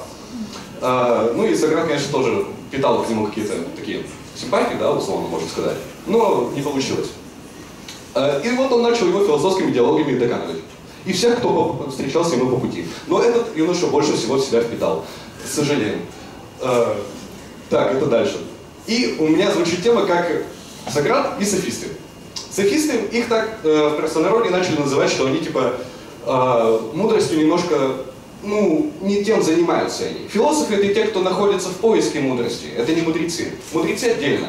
А это софисты, это еще третьи. Это те, кто около мудрости, но не совсем в правильном направлении действуют. Ну, такие, вид делают, что они умные просто. И софисты, как интересно, они считали Сократа таким же, как мы. Ну, то есть, вот мы софисты, условно, да? Сократ, он, в принципе, из нашей прослойки находится. А Сократ говорил: нет, вы мои оппоненты, вы развращаете молодежь, которую я пытаюсь на путь истины наставить своими диалогами. А вы хулиганите и так далее, и так далее. Демократия. Ну, понятно, что у нас из двух корней древнегреческих стоит, да, это демос, это кратос. Демос — это народ, и кратос — это власть. Соответственно, демократия не в нашем современном понимании. Демократия — это другая немножко штука, в Афинах особенно. И демос, как я говорил, вы вначале вы демос, да? Вы народ, и вы, соответственно, вы суд, вы народное собрание, вы решаете все, абсолютно. Но вы очень посредственны. Поскольку если выйдет сюда кто-то более, не знаю, более интеллектуально развит, более красив или так далее, да, вы скажете: парень, ты выделяешься, мы тебя выгоним, ну или на смерть обречем. Ну, ты будешь обречен, вернее, да? Что Сократа, в принципе, и стало. Вот, демократия, она немножко отличается. Здесь надо упомянуть, что демос, он противопоставлялся аристократии. Да, аристократия, мы знаем, что это, во-первых, это знатные люди, те, кто обладает деньгами, властью и всем остальным. Но вот эта демократия, она была не для всех. Ну, в нашем понимании, вот у меня есть паспорт гражданина Российской Федерации, да, у вас есть паспорт. Мы граждане, мы демос в этом плане, да, мы равны, мы вольны принимать какие-то решения, участвовать в государственной жизни. Здесь не совсем так. Демос как раз не позволял участвовать в политической жизни вот этим аристократам, поскольку считал, что они могут нам, демосу, навредить. Потому что они могут ввести крамольное звено, и они такой превентивный удар наносили по этим людям, которые выделялись. То есть они думали: вот он сейчас выступит где-то, он посеет зерно какое-то, которое не идет вразрез с государственной идеологией, которая, если есть такая, и мы должны его изгнать. Специальная процедура была такая, и либо вообще просто яд выпивали люди. Ну, скорее всего, изгоняли, по большей части. Политика видных тех стратегов и так далее, и так далее. Так вот, в чем суть? Демократия, да? В условиях демократии действовали и софисты, и Сократ. Сократ, у него был свой метод познания, свой метод извлечения мыслей из собеседника, называется маевтика. Это задавание вопросов каких-то наводящих, чтобы собеседник сам дошел до истины, если таковая имеется, без, немного с моей помощью, если я Сократ, да? А софисты, они, и тут еще важный момент. Сократ все-таки гражданин, да? Он афинянин, он гордится этим. И любой человек, афинянин, гордится тем, что он живет в Афинах. Поскольку быть афинянином – это статус. За этим статусом следует то, что у меня есть земля, у меня есть достаток, у меня есть все, в принципе, что мне нужно для существования. А софисты, они были не гражданами. Им терять нечего, условно. Они поняли, по сути, у меня нет ничего. Что я могу предложить людям? На чем я могу заработать себе денег? Правильно? Могу либо их обманывать, могу либо их учить. А софисты подумали, я могу их обманывать и могу их учить одновременно. Соответственно, учить не тому немного. И вот они такие. Вот есть патриот, да, условно, вот от Сократ, патриот своего полиса. А софисты, они, знаете термин космополиты, да?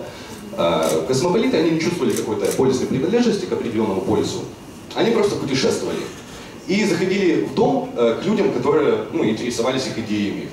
Эти люди, которые их призывали, они платили им деньги и говорили, а давайте вы, да, уважаемые, вы нас научите, как правильно выступать перед Демосом, чтобы я мог его обмануть в своих корыстных целях. Софисты, да, пожалуйста, у меня столько опыта, у меня столько идей. Я могу любую идею правильно интерпретировать для тебя, чтобы ты мог их обмануть, и чтобы они тебе поверили. Да легко. Вот они сидели, учили, и вот таким образом демократия развалилась. Бывает, да, всякое. Видоизменилась немножко, но нет, в итоге, да, все-таки пала она. Многие исследователи отмечают, что именно впоследствии вот этих влияний извне, именно софистической философии, космополитической, демократия как феномен греческий, да, все-таки она пала, или не стала. С другой стороны, здесь важный момент. В чем все-таки представление разницы, да? Во-первых, Сократ был сторонником того, что истина, она для всех одинакова всегда. А софисты были сторонниками релятивизма. Релятивизм — это то, что истина, она относительна. Она зависит от определенных условий, от определенной ситуации. Уже разница есть определенная. Есть противопоставление в философской науке номос физис. Номос — это закон, физис — это природа. И, соответственно, Сократ говорил, что человек все-таки он как бы больше по природе идет. Поскольку мы там, условно, может быть, все равны даже, да? Но все, что у нас заложено, мы можем по-разному раскрывать. Но, тем не менее, мы все люди. И поэтому законы государства должны строиться на том, что мы все люди. А софисты говорили, в рамках вот этой идеологии, что номос все-таки, да, больше, это закон. Законы созданы людьми для людей. И поэтому мы можем их менять. Собственно, и в интерпретации разных явлений, событий софисты тоже преуспели на фоне этой мысли, что номос все-таки превалирует над физисом. Я же обещал, да, немножко терминов вам добавить сюда. Так вот, демократия, все-таки она очень радикальная, такая пик вот этой демократии. И, соответственно, вот Сократ подходит к нему, к кому-нибудь на улице, да, и говорит, а в чем добродетель, да? А что такое справедливость? А ведь никто не знает, что это такое в полном виде. Вот он до таких вот людей докапывался, а софисты преподавали дома где-то, да? В целом, как итог может подвести, что принято было мнение, что Сократ внес как раз таки, что на сохранение демократии, да, свою деятельность, а софисты, наоборот, на развал ее. В итоге нет, все-таки. И тот, и другой, и софисты, и Сократ, они развалили демократию вместе. Разными методами. И я обещал анекдот рассказать еще, да? Мне очень смешно было. Может, я закончу анекдот и уйду.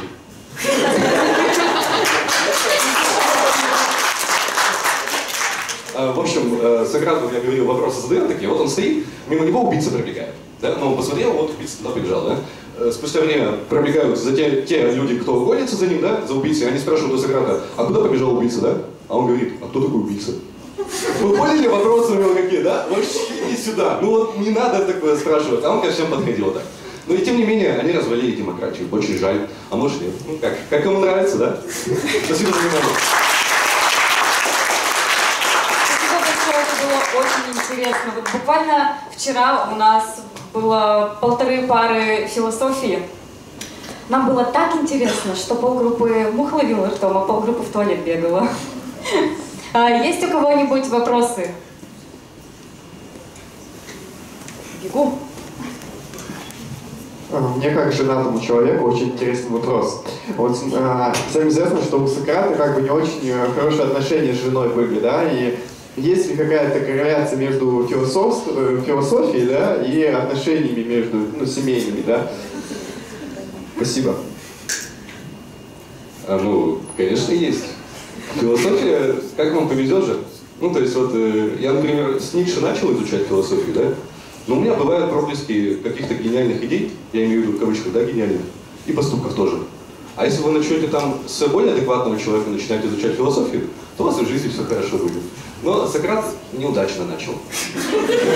Да, у него жена была сварливая, он домой не возвращался, жена жила в бедности, а он просто гулял. Ну, кому на заметку, может, тоже так может.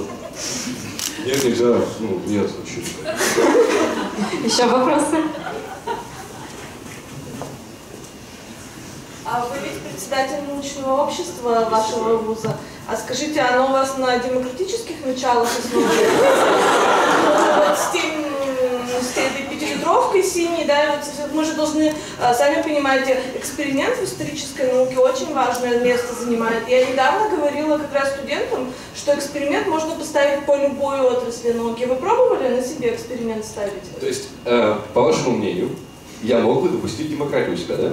Да. Ну вот вы вопрос... И быть готовым к любому решению, как ваш вопрос... научный примет. Вы вопрос вот задаете, да? А Иван вот тоже состоит в научном обществе. Как вы сделали? Какой жест? Нет, там не может быть демократии. И пока меня не изгнали. Я уже 3-й год, да, по-моему? Ну скоро ведь вас изгонят. Да. Я сам уйду. Спасибо. У меня 2 вопроса, но не связанных.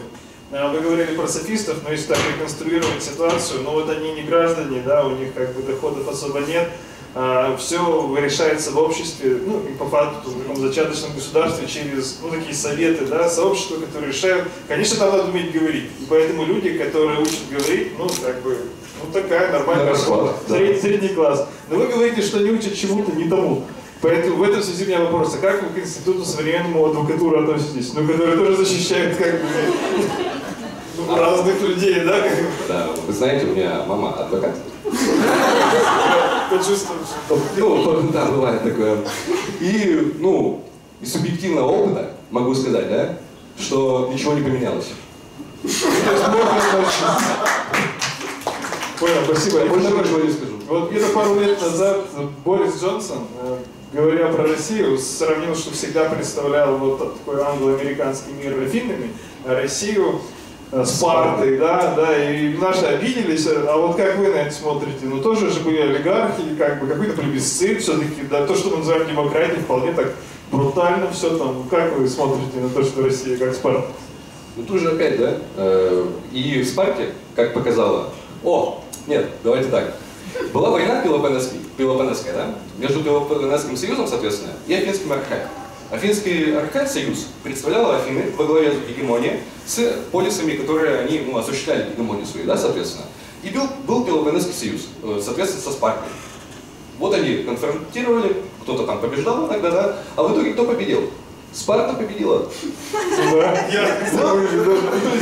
Я к этому мнению Бориса Джонсона, ну, не знаю, это его мнение, он же в демократии живет все-таки. У него есть возможность высказываться. А мне кажется, что у нас свой путь. Спартанский? Может быть, немножко смешанный такой. Пусть будет. Есть ли еще вопросы?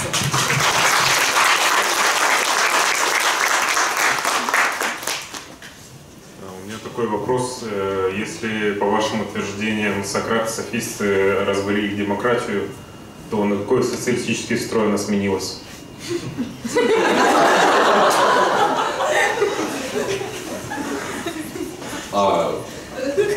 Ну, а этот... Ну, эпоха эллинизма там началась уже, да? Вы знаете, если взять Аристотеля, да? Ну, как он описывает, он же все-таки позже жил. У него была своя классификация режимов, ну, форм управления непосредственных, да? И он говорил, что всегда, когда действует аристократия, что было до демократии, да? Она сменяется этим... Ой, как одного человека-то зовут? Монарх есть, да?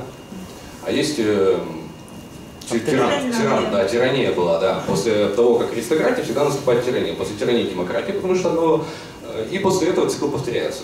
То есть, по сути, после демократии всегда аристократия. Потому что люди доходят до такого кризисового состояния, что, в принципе, понимают, что все-таки вот те, кто выступал перед ними на политическом поприще, они, в принципе, адекватные вещи говорят. И, в принципе, мы можем дозволить им представлять свои интересы, что впоследствии и повлияло на зарождение институтов представительной демократии, а не прямой. Но после этого там как нет такой прямой классификации, что именно после этого было. Эпоха эллинизма македонский, там очень интересно все. И Рим. Да. Спасибо. Есть еще вопросы? Отлично, мы вас отпускаем. Спасибо. Следующий наш участник Эрик Гизатуллин с темой «Биологический возраст. Эквивалент старения».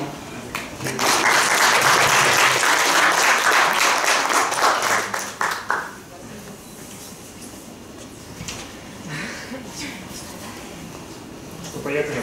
Итак, меня зовут Эрик, мне 22 года. Часто ли у вас бывает такое, что вы знакомитесь с человеком, смотрите на него, и он называет свой возраст, и непонятно, столько ли ему лет на самом деле?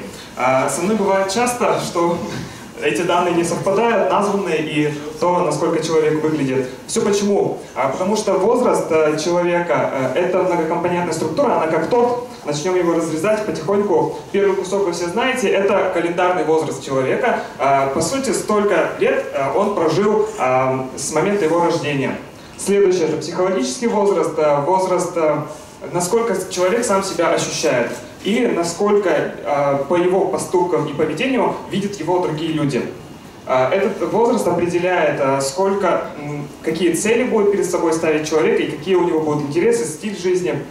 Следующее – это социальный возраст, это уровень социальных достижений человека, это его карьера, это семейная жизнь, социальные успехи. И, наконец, биологический возраст – это возраст вашего организма, то, насколько постарел ваш организм.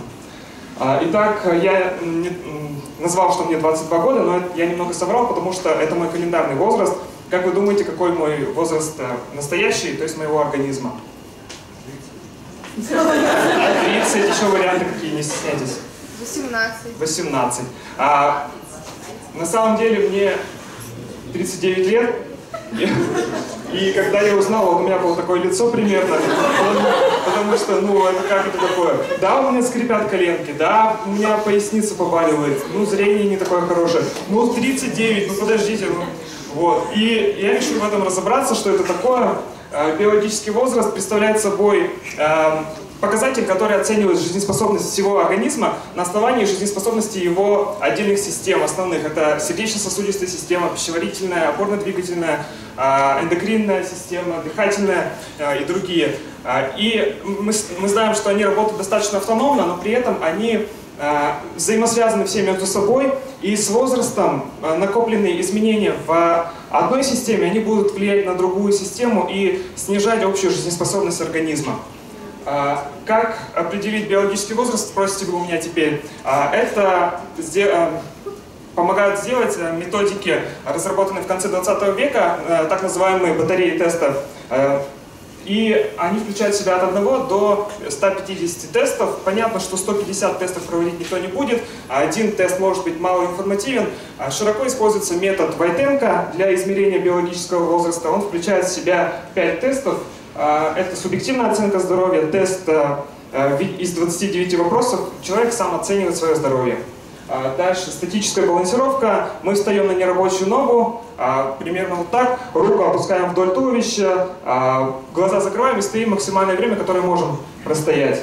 Дальше измеряем артериальное давление. У мужчин оценивается систолическое давление, это верхнее. У женщин пульсовое, это разница между верхним и нижним давлениями. У мужчин оценивается отдельно задержка дыхания на вдохе, и у женщин масса тела как показатель. Мы дальше эти все данные берем и вводим в специальную формулу математическую, и благо у нас век 21, информационный, есть уже онлайн-калькуляторы, вы все можете его ввести туда свои данные и узнать свой биологический возраст. Если не успели сфотографировать, я в конце продублирую информацию, так что можете не торопиться. Что делать дальше? Мы определили свой биологический возраст, но это не совсем нужный показатель. Нужно оценить также должный биологический возраст, то есть тот возраст, который должен быть у людей одного с вами календарного возраста. То есть мне 22, соответственно, по формуле мы подставляем, и тоже для мужчин и женщин разные формулы, они тоже будут в конце.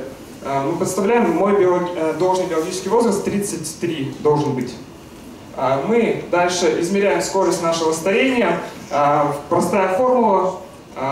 Делим эти показатели, и если показатель в пределах от 0,5 до единицы, то это средняя степень старения. Если меньше, то, соответственно, низкая степень старения — это хорошо, больше единицы — это плохо, и нужно изменять свой образ жизни, менять свои привычки, чтобы не постареть так же, как Мэтт Дэймон вот на этом слайде, так же быстро, и, соответственно, надо что-то менять. Я оценил свой биологический возраст, оказалось, что почти в 2 раза больше, чем мой календарный возраст. Я оценил свою скорость старения, она оказалась высокой, и я понимаю, что надо что-то менять. Я еще студент, я даже не работаю, а что будет дальше, когда это, да? Я хотел оценить, какой будет биологический возраст у врачей, и...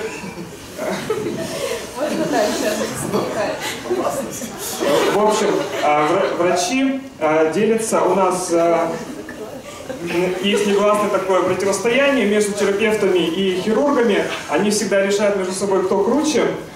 Я сейчас хочу провести небольшой тест-драйв финала нашего сегодняшнего научного слэма и с помощью шума определить, как на ваш счет, кто из них здоровее, терапевты или хирурги, кто за терапевтов.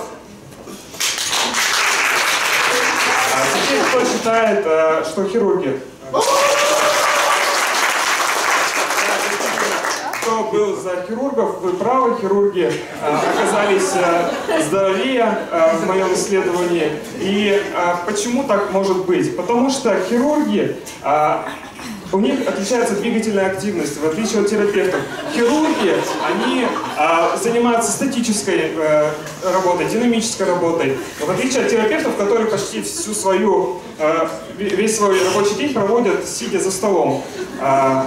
Также вторая причина — это, возможно, профессиональный отбор среди студентов. Все знают, что работа хирургом предполагает физическую нагрузку. И при этом студенты, они знают, куда идут, и изначально в хирургию идут более здоровые студенты. В конце хочу сказать, что вообще возраст человека, старение мы не можем предотвратить, мы не можем его повернуть вспять. Но мы, и только мы определяем нашу скорость старения. Каждый из нас это делает своими привычками. Мои пожелания для вас — это следите, что вы едите. Кардиологическая ассоциация рекомендует средиземноморскую или DASH-диету. Это диета, используя которую сердце ваше скажет вам спасибо. Мы убираем жиры, все жирные пищи, и добавляем свежие овощи. Дальше сладкое, оно очень приятно, конечно, но мы заменяем их на фрукты. Добавляем немножко рыбы, морепродукты, постное мясо, это птица, индейка, кура, крольчатина, телятина. Мы избавляемся от соли и специй, мы их уменьшаем в количестве до 5 грамм желательно, но это 1 чайная ложка. Дальше, больше активности, пожалуйста, не меньше 3 дней в неделю, когда вы проходите не меньше 40 минут.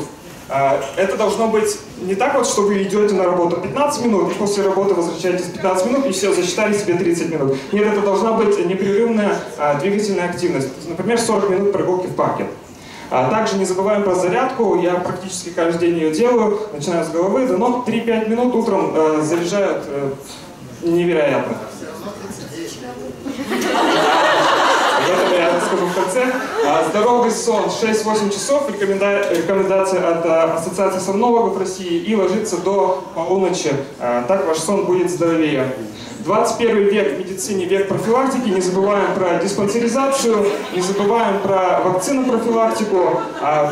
Диспансеризация, профилактические медосмотры – это бесплатно. Какой русский не любит халяву? Ну, сходите, измерьте свои результаты крови, посмотрите, что с вами.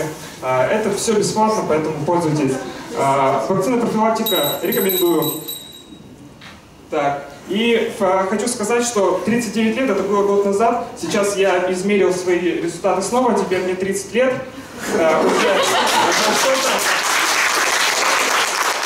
Я следовал вот этим всем советам, которые выше указал, и оказалось, что вот такой положительный эффект действует. Поэтому всем советую, рекомендую. Спасибо большое за внимание.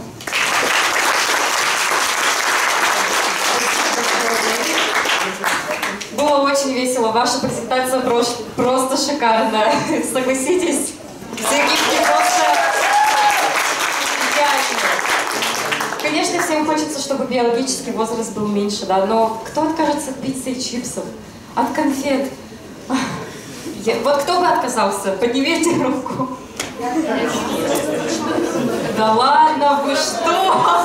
Пицца — это еда богов. Ладно, есть ли вопросы? Спасибо. Вот когда в соцсетях ВКонтакте были анонсы выступлений, вы там были подписаны как доктор медицинских наук, и была приложена ваша фотография. Я подумал, сейчас человек придет и прямо вот как делом разложит все эту тему. Там ошибка возникла. Я понял уже, да. Списали моего научного руководителя, как должность мою, вот, и, конечно, на самом деле... 39 лет. Да, это настоящий я. Понял. Ну, вот вы говорили про 39, расстраивались. Я вот сегодня встал на весы, знаете, к весам педансом, который... Я 58, так что как... Но год назад я тут же, когда был, мне те же весы 62 показывали, так что я тоже, видите, прогрессирую. Но у меня вопрос к этим вот тестам. Они вообще когда-нибудь дают положение в меньшую сторону?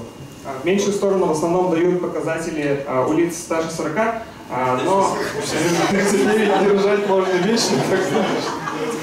Но там определяется индивидуальными особенностями организма. То есть это и у меня может быть меньше показатель, поэтому это...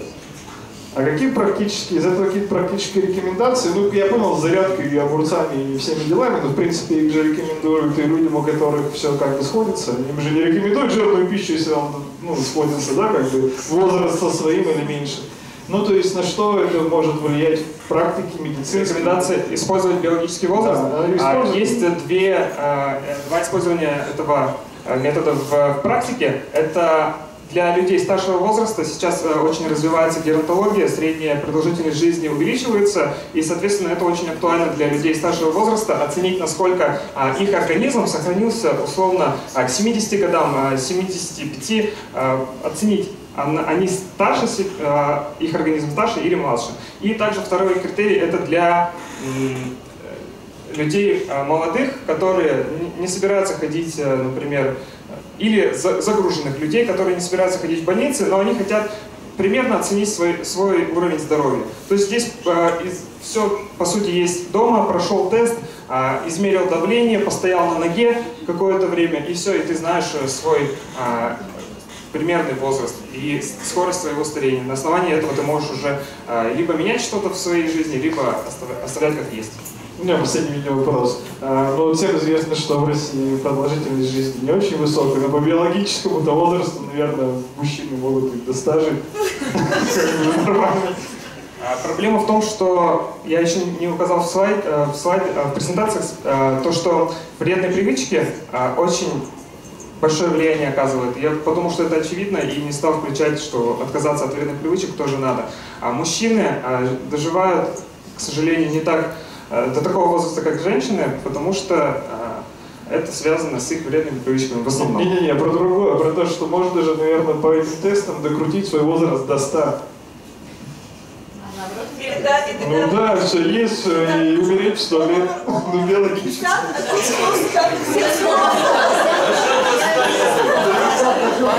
Теоретически возможно, да, теоретически. к началу вашей презентации, там, где вы торт или пирог резали. Еще, как сложно. Вот, отлично. Не, вот вы, когда уже все куски обозначены, вот вам не кажется, ну так, чисто логически, что можно было бы одним куском обойтись и назвать его календарный возраст? Просто вот смотрите, это такое разнообразие. Ладно, биологически я еще хоть как-то могу понять, он основывается на каких-то критериях. Хотя кто их разрабатывал, да, кто эти коэффициенты придумывал, вот как-то доказательной базы мне лично не хватает в этих ваших интернетах. Ну вот, например, психологически. То есть, если я веду себя как 15-летний подросток, да, а социально это получается, если я в свои 50 работаю в пятерочке, то получается себя на 25 чувствую. В этом-то и особенность, что возраст человека, вот я почему привел этот слайд, потому что мы смотрим на человека, и мы не можем понять, сколько ему лет. Мы смотрим, например, по состоянию его физическому, он условно на 60 лет, да? По психологическому ему 15. Ну, и такой разброс дает нам основание запутаться в том, что тогда можно посмотреть его в паспорте и определить настоящий возраст.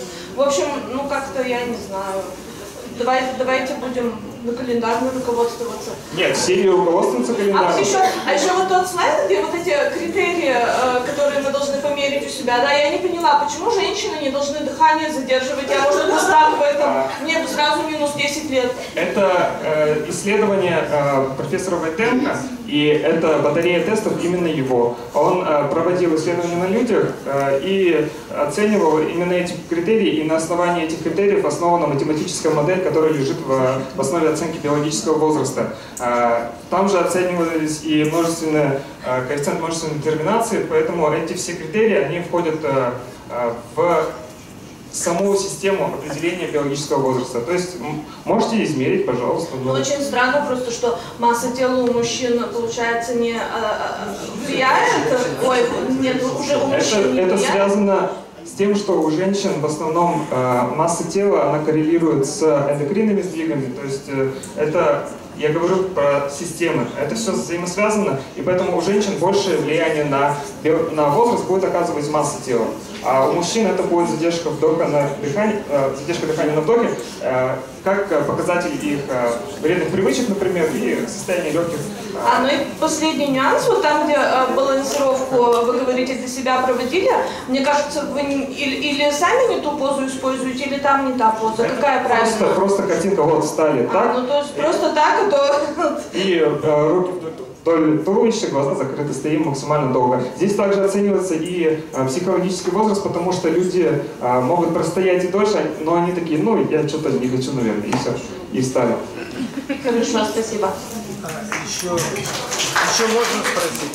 А вот сейчас есть в продаже умные весы, они отражают, нет, состояние внутренних органов и они возраст. А умные весы, как они работают? Что там оценивается? Я не в курсе. Ну, внутренний жир, допустим, органов печени, воды, сколько внутреннего жира. Вопрос еще раз, то, что, оценивают ли умные весы? Умные весы, там есть такой показатель, как биологический возраст. Я думаю, что они оценивают, но это, видите, степень достоверности результатов может отличаться, потому что рекомендуется проводить больше тестов. На основании только одного показателя, как масса тела, это может быть малоинформативно, и большая погрешность может быть, то есть разброс. Вот. Но вы их не изучали, насколько... Именно умные весы нет, не изучал, не знаю.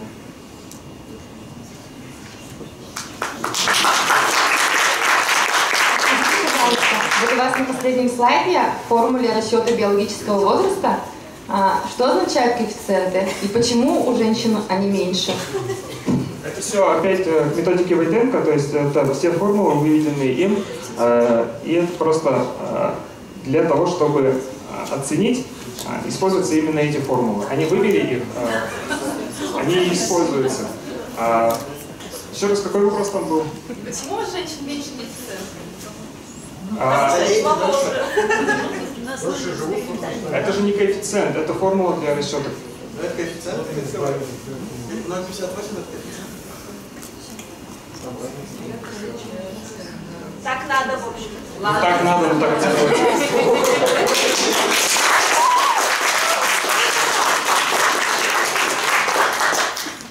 Скажите, пожалуйста, оценивалось ли, ну вообще, может быть, из литературных данных, влияние кето-диеты на биологический возраст? Вот модная диета, когда рекомендуют углеводы заменять жирами. Углеводы заменять жирами? Да-да-да, просто у вас тут был слайд как раз именно с отсылкой на диеты, и там именно какая-то углеводная, да, я так понимаю, диета. Это диеты, которые я указал в презентации, это диеты, рекомендованные Ассоциацией кардиологов России. То есть это DASH диета, это антигипертоническая диета, то есть чтобы не развивалась артериальная гипертензия уже в возрасте. И средиземноморская диета, она рекомендуется всем пациентам с кардиологического профиля для того, чтобы не развивалось осложнения, такие как инфаркты, инсульты, чтобы меньше было холестерина у нас в организме. И эти все диеты, они очень сильно влияют на наше состояние, нашей сердечно-сосудистой системы. Она одна из самых важных в том, насколько мы функциональны, продуктивны и выносливы. Вот. Да я просто на YouTube-канал один подписан, там как раз кето-диеты продвигают всякие и так далее и тому подобное. Вот они говорят, что наоборот, прям как следует есть жиры. Да, и там кетоны вырабатываются через 3 дня, просто люди летают. Жиры тоже есть разные, то есть фосфолипиды, например. Всякие рекомендуют, но главное, чтобы не было крахмала и сахара. Сахар, да, простые углеводы уменьшаем в любом случае. Заменяем, у нас сложно. Спасибо.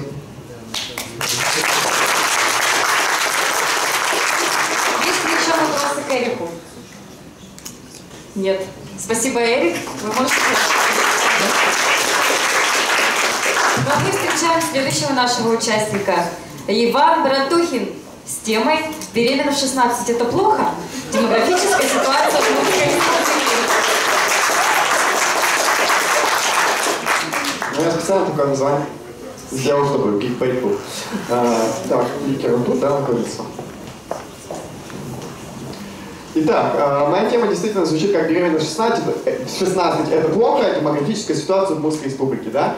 Что вообще такое демография, да? Демос – это народ, графу – это пишу, да, то есть народоописание. По сути дела, это наука о закономерностях воспроизводства населения в общественно-исторической обусловленности этого процесса, да? То есть я, по сути дела, та бабка на скамейке, да, которая знает, кто с кем спит и кто где умер. Вот. А потом сидит на лавочке такой, представляешь, киберленника, а вот волнашек-то рожат, прям как не в себя. Вот. Из чего же все-таки демография состоит, да? По сути дела, это 3 главных показателя. Это рождаемость, это смертность и это миграция, да? Начнем с рождаемости. Главным показателем является общий коэффициент рождаемости. Тут предложен по ПФО, Приволжскому федеральному округу. Что это такое? Это отношение количества родившихся на 1000 человек. Как вы видите, Удмуртская республика у нас находится тут на 5-м месте. Это достаточно неплохой показатель. У нас он в размере 9,4 промилле.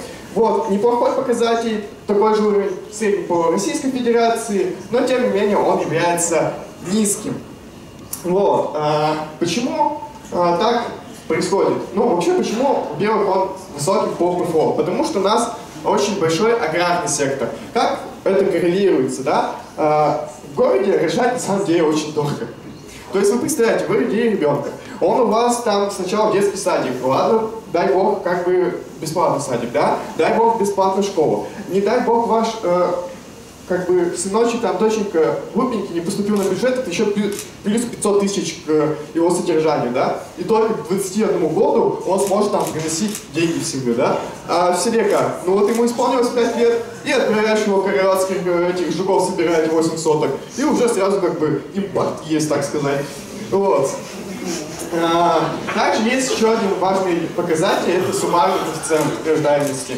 То есть это сколько детей приходится в среднем на одну женщину. У нас это примерно 1,54 ребенка. Да, поделили.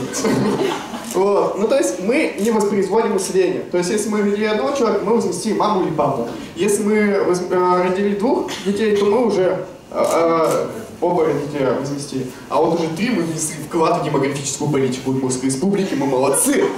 Вот. Но у нас вот такая ситуация по ПФО, мы как бы розовенькие, ну потому что самые модные. Вот. В принципе, достаточно неплохой показатель по ПФО у нас. Вот. И очень интересный моментик, это по возрастной коэффициенту рождаемости. Хит-парад возрастов, чтобы родить, да? Сначала это 30-34 года, потом это у нас идет, вот можете заметить, 25-29 лет и 35-39 лет. Следовательно, мы рожаем слишком поздно, именно поэтому мы рожаем мало. То есть вы представляете, в 35 вы родили ребенка, и вам еще 2 надо родить. Да, если у вас еще биологический возраст 60 уже, да, куда надо рожать? Нам уже надо пенсию получать, да? Вот. Поэтому, да, отвечая на вопрос, нужно ли рожать в 16 лет? Да рожайте ради бога. Тем более у вас больше шансов родить еще 2 ребеночка, да? Плюс, насколько я знаю, насколько говорят исследования, осложнение при аборте намного выше осложнений при родах в 16 лет. Вот раньше 16 уже не рекомендую рожать. Вот. Блок по рождаемости хочется закончить такой пословицей, да? Вот говорят, где родился, там и пригодился. В демографии, знаете, как говорят, где родился, там и умер. Вот такая вот подводочка, да. Ну вот, кстати, еще карта Удмуртии по рождаемости, то есть, как мы видим, преобладание идет в сельских регионах, там, где больше сельская местность преобладает. Ну вот про смертность все-таки, да? Общий коэффициент смертности, то есть так же, как у рождаемости, сколько умерло на 1000 человек. Как мы видим, с 2012 года, ну вообще, у нас с 2002 года идет падение, ну а тут это как бы еще с 90-х, вот, тут идет падение, и с 2019 года повышение это из-за COVID-19. Тут, в принципе, все логично. Вот. Но, тем не менее, общий коэффициент смертности у нас как бы хороший. Он 2 по ПФО, то есть умираем мы не так... Хороший это высокий или низкий? Низкий, то есть умираем мы не так много. Вот. И теперь умершие по возрасту, да? То есть у нас чем выше возраст, что логично сейчас для современной демографической модели, да, чем выше ваш возраст, тем больше шансов у вас умереть. Вот такая вот ситуация. Демография, это вот, как сказано было, что наука это на самом деле практически всегда плохом. Вот демография это полностью всегда плохом. Вот. Следовательно, но тем не менее, почему у нас смертность все-таки хороший показатель смертности по ПФО? Казалось бы, может быть, медицина хорошая, да? Привет ребятам из уже медуниверситета, да? Но нет. Медицина у нас не сказать, что прям хорошая. Это приближает и ребята из медуниверситета, я их читал исследования, они говорят, что недостаточно финансирования, кадров нет, как бы чуть-чуть плохо. Вот, и это подтверждает младенческая смертность, она у нас тоже ниже, чем по России, ниже по ПФО, мы там 9 среди 14 регионов занимаем место, да? Собственно, а почему смертность-то все-таки высокая, общий коэффициент, да? Предыдущий слайд. Да? Почему все-таки тут хорошо? А потому что исторически так сложилось. Вот такая ситуация. Потому что у нас возраст, в принципе, населения, он намного моложе. А как я уже сказал, чем старше, тем вероятнее будем умирать. А раз мы моложе, мы менее вероятно умираем, поэтому и как бы общий коэффициент смертности у нас получше. Вот. Еще вот такая, типа, про миграцию. Ладно, давайте дальше про миграцию. Тут вообще прикол конкретный. У нас, видите, заметное падение с 2016 года, постоянное, да? Но с 2019 года, резкое повышение, да? И мы даже в миграционном приросте выиграли. Ну, как сам миграционный прирост, это, по сути дела, сколько выехало, сколько въехало, вот, на 10 тысяч человек. Собственно, что произошло с 2019 года? Собственно, произошел COVID-19 и все соответствующие ограничения по передвижению. То есть мы искусственным путем замедлили миграционные потоки. Вот. И это привело к тому, что ковид, несмотря на то, что в смертности он повысил у нас, как бы, да, по причинам смерти, причем даже ковид отдельно выделяется в этот, если не прав, то из медакадемии, медуниверситета подтвердите. Вот. Но в миграции он сыграл нам в плюс. но тем не менее в 2022 году бац, ему правильно значение -4. Почему? Да потому что мы искусственно-то создали вот это пространство, да, откуда никто не выезжает. А проблемы-то не решили. А какие проблемы? Проблемы именно социально-экономические. Наш регион менее выгоден по сравнению с нашими соседями, такими как Башкортостан, такими как Татарстан, Пермский край, да? То есть, если посмотреть социально-экономические показатели, то у них зарплата выше, у них доступность жилья больше, рабочих мест больше, вот. То есть, условно говоря, даже если я захочу переехать в Татарстан, то я жилье найду, работу найду, еще и зарплата выше будет, да? Почему мне оставаться в путь? Ради перепечь. Вот. Ну и подытоживая, да, по сути дела, вот и итог. Сейчас расскажу. Естественно, прирост у нас, несмотря на повышение, это, по сути дела, из-за демографического эхо произошло вот это повышение. Ну, плюс немножечко из-за мат-капитала. Демографическое эхо это создается, когда, например, в 90-е, да, рожали мало. Следовательно, родили мало людей, и эти вот поколения потом тоже родит еще меньше. Вот. И, собственно, оно вот падает с 2012 года. И из-за того, что у нас низкие показатели рождаемости, низкие показатели смертности, мы можем говорить о суженном воспроизводстве населения. Что это означает? Это означает, что поколение родителей намного больше, чем по численности населения, чем поколение детей. О чем можно как бы судить по возрастной структуре, да? Следовательно, мы находимся в демографическом кризисе. Наше население нашего региона падает. Вот. Это касается, ну, из-за чего происходит и социально-экономические показатели, ну и плюс общие тенденции. В принципе, весь мир сейчас находится, ну, именно развитые страны, в демографическом кризисе. Кто-то лучше, кто-то хуже. Вот. И подытоживая, да, можно ли исправить, можно ли выйти из кризиса? Да, можно. Нужно? Вопрос открытый. Спасибо. Спасибо большое вам. Действительно, рождаемость и смертность на сегодняшний момент и вообще всегда был очень актуальной проблемой. Спасибо, что осветили данную тему. Есть ли у кого-нибудь вопросы?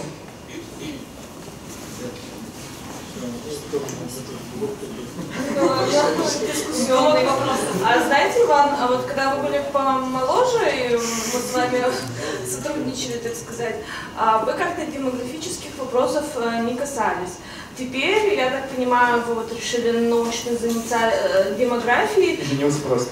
Да, вот, и женился. Но скажите, как вы считаете, вот я с вашим коллегой говорила, что эксперимент, он должен быть как бы проведен в любом научном направлении. А вы собираетесь такие эксперименты ставить или уже поздно, или рано? Погодите, но чтобы ставить демографические эксперименты, это надо поставить в известность правительству Удмуртской республики. А иногда это тяжелый процесс. Я думаю, достаточно поставить в известность научного руководителя. Ну да, для начала. Вот. Но вообще, действительно, в демографии есть понятие эксперимента, он проводится, но это в большинстве своем как идет государственный проект. То есть, условно говоря, для повышения уровня рождаемости, например, надо капитал перенести на первого ребенка до третьего ребенка. То есть материнский капитал будет материал получать только с рождения третьего. Тогда будет повышаться общий коэффициент рождаемости и суммарный коэффициент рождаемости. Вот. Но это нужно проводить проект, еще защищать его и тому подобное, а в администрации не особо этому верить, потому что высшая администрация говорит о том, что надо на первого ребенка получать мат-капитал. Вот. Это в Нижнегородской области было то, что у них был мат-капитал на третьего ребенка, и в итоге у них был лучший показатель, в принципе, по всей Российской Федерации. Они прислали запрос в Росстат, что можно сделать лучше. Им сказали, ничего не делайте, просто оставьте все как есть. Потом вышло, кажется, я не помню, кто именно выступал, с Министерства здравоохранения, кажется, и они предложили именно регионам на первого ребенка ввести мат-капитал. Нижегородская область сделала, и ПАД упала ниже всех регионов Российской Федерации. Вот таким вот образом. То есть эксперимент можно проводить, но время даже до эксперимента намного больше подготовки к этому эксперименту, чем сам эксперимент. Да ладно, я вот знаю, в Европе по-другому делают. Сначала МКС арендуют, а потом просчитывают все, да? Сначала делают что-то.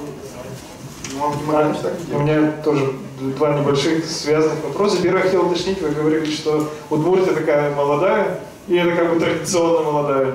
Но это с возрастом вроде как проходить должно. А вот у меня поэтому второй вопрос про сочетание факторов. Да, вот вы говорили, ну, допустим, Татарстан, там, ну, допустим, зарплата больше, еще что-то, но вдруг вы туда уезжаете, ну, вам, не знаю, может, 25, биологически, там, 40, как бы, вы же свой возраст вывозите, и, может, там воздух не родной, быстрее стареете, умираете, выводите возраст, раз статистику по возрасту, во-вторых, вывозите статистику по смертности. Вот там в Пензе вроде все плохо, может, туда все едут умирать, как бы, например. Да, в Пензе умереть. В этом смысле, учитываете ли вы этот фактор?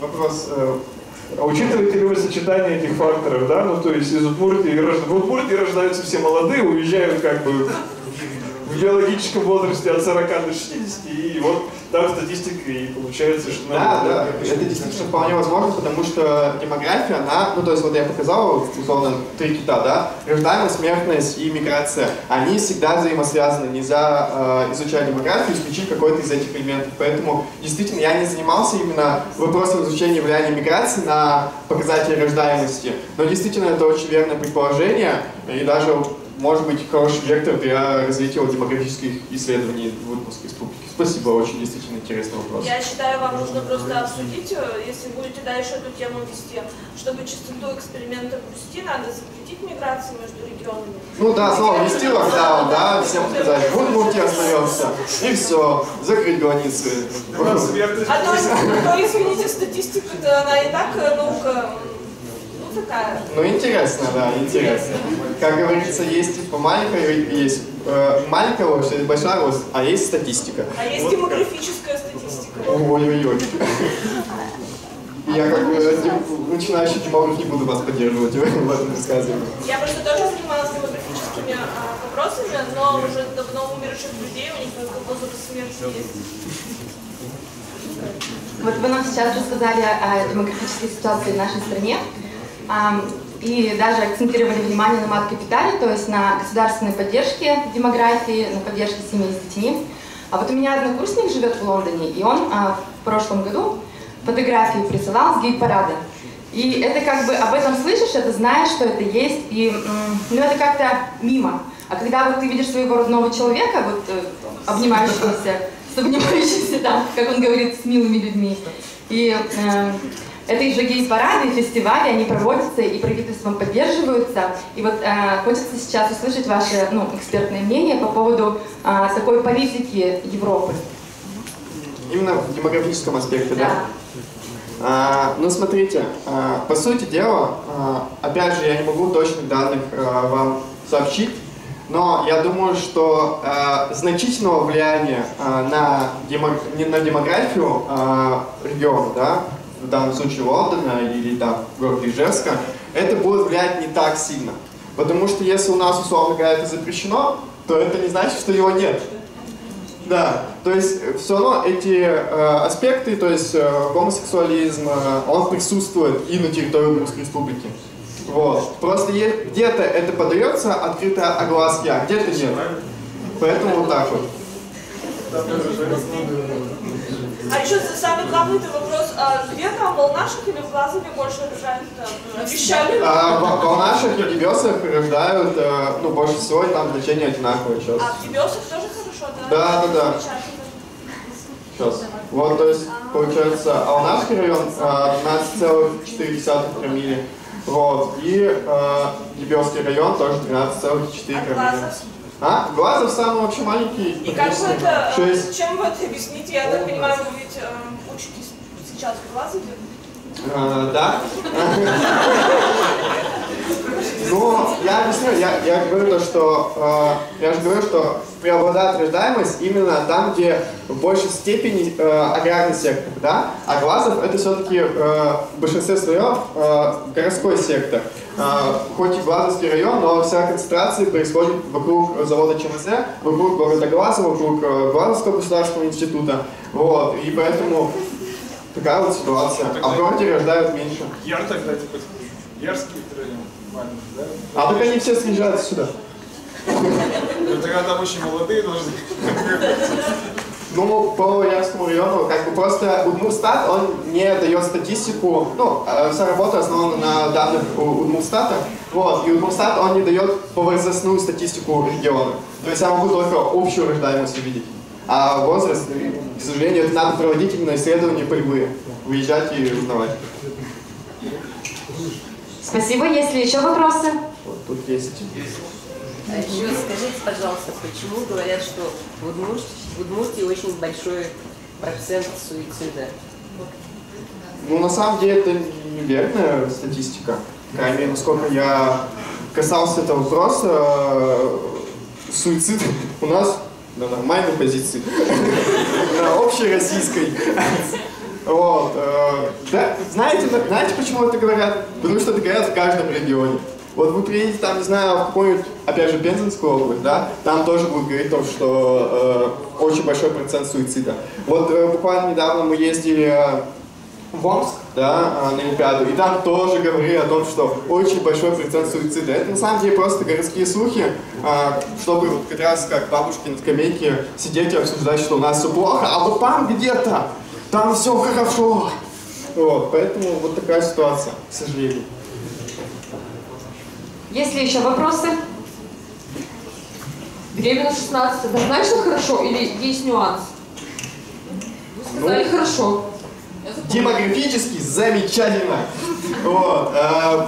По здоровью рожать в 16 говорят то, что есть какие-то свои ограничения. То есть, например, врачи, опять же, поправьте меня, если кто-то из медицинского университета знает точно, советуют врачи от 18 до 23. Самый лучший возраст при рождении. Вот. Но вы должны понимать, что чем выше возраст матери, тем больше вероятность рождения ребенка с хромосомными заболеваниями. То есть, по сути дела, чем раньше, тем лучше. Так что... смотреть социальный аспект, 16 это школа.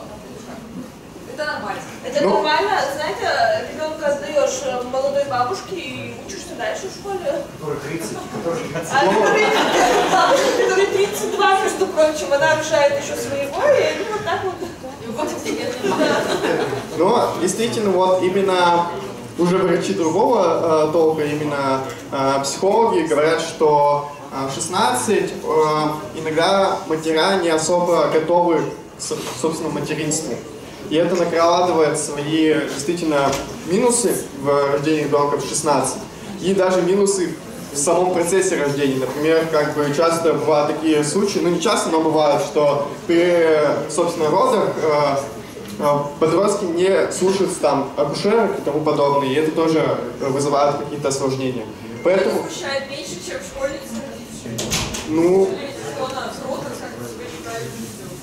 Тем не менее, есть льготы государства, и даже в 16 лет вполне возможно поднять ребенка и тому подобное. То есть, ну, у меня лично среди знакомых, даже среди тех знакомых, которые моего возраста и которые рожают примерно в этот возраст, достаточно хорошие, адекватные люди выросли, так что все нормально. И в достаточно благополучной семье. Вот. Есть ли еще вопросы? А вот вы лично с женой сколько планируете детей? Улучшить статистику готовы? Хороший вопрос. Хороший провокационный вопрос. Жена мне говорит о том, что мы не будем выполнять демографическую миссию Удмуртской республики. Я пока что не хочу ей противоречить, потому что хуже будет. Вот. А так, ну, в моем идеальном представлении, то это скорее где-то около двух детей. То есть чисто воспроизводство. Ну, просто я поясню, почему я так считаю. Потому что я в фонде открытый вопрос оставил. Демографический кризис — это плохо? Ну, то есть, по сути дела, нужно из него выходить или нет?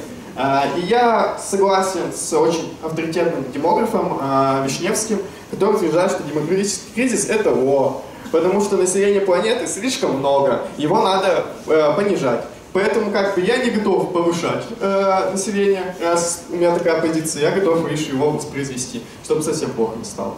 Вот, потому что в любом случае в любой демографической модели есть планка, до которого может дорасти либо популяция, если мы говорим про животных, да, либо, собственно, население. Если мы эту планку достигаем, то происходит какой-то кризис. Это либо чума, голод, война, да, то есть вот такие причины сокращения населения, потому что ресурса на всех не хватает, мы уже сейчас ощущаем это. Вот, поэтому вот так вот отвечу на ваш вопрос.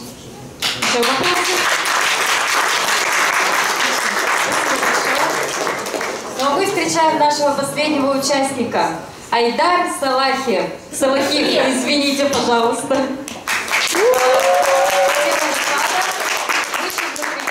Или устройство для запуска мышей в космос.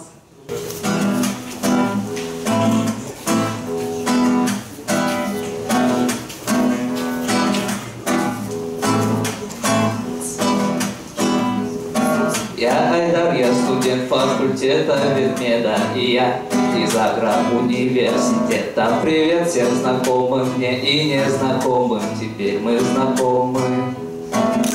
Научный сленг, прикольная штука, здесь творчество есть, не только наука, поэтому тему свою надо преподнести. Ветеринар, я знаю свое дело, мое дело лечить животных, домашних и скотных, но чтобы лечить, нужно знать, где и что там у них болит. В лабораториях и универах на помощь приходит ни шансы, ни вера. Милые, резвые, с чистым геномом, белые мыши. Рентген, МРТ и томография, не просто слова больного злодея. Это методы диагностики разных болезней животных. Но как в МРТ прокатать эту мелочь, они разойдутся, и что потом делать? Тут вам поможет моя разработка, о ней поподробней. Фиксатор для лабораторных животных, предел мечтания великих ученых, удобный, практичный, достаточно прочный и просто красивый. Я Айдар, я студент факультета ветмеда, и я из агроуниверситета. Всем вам, кто выслушал это творение, большое спасибо.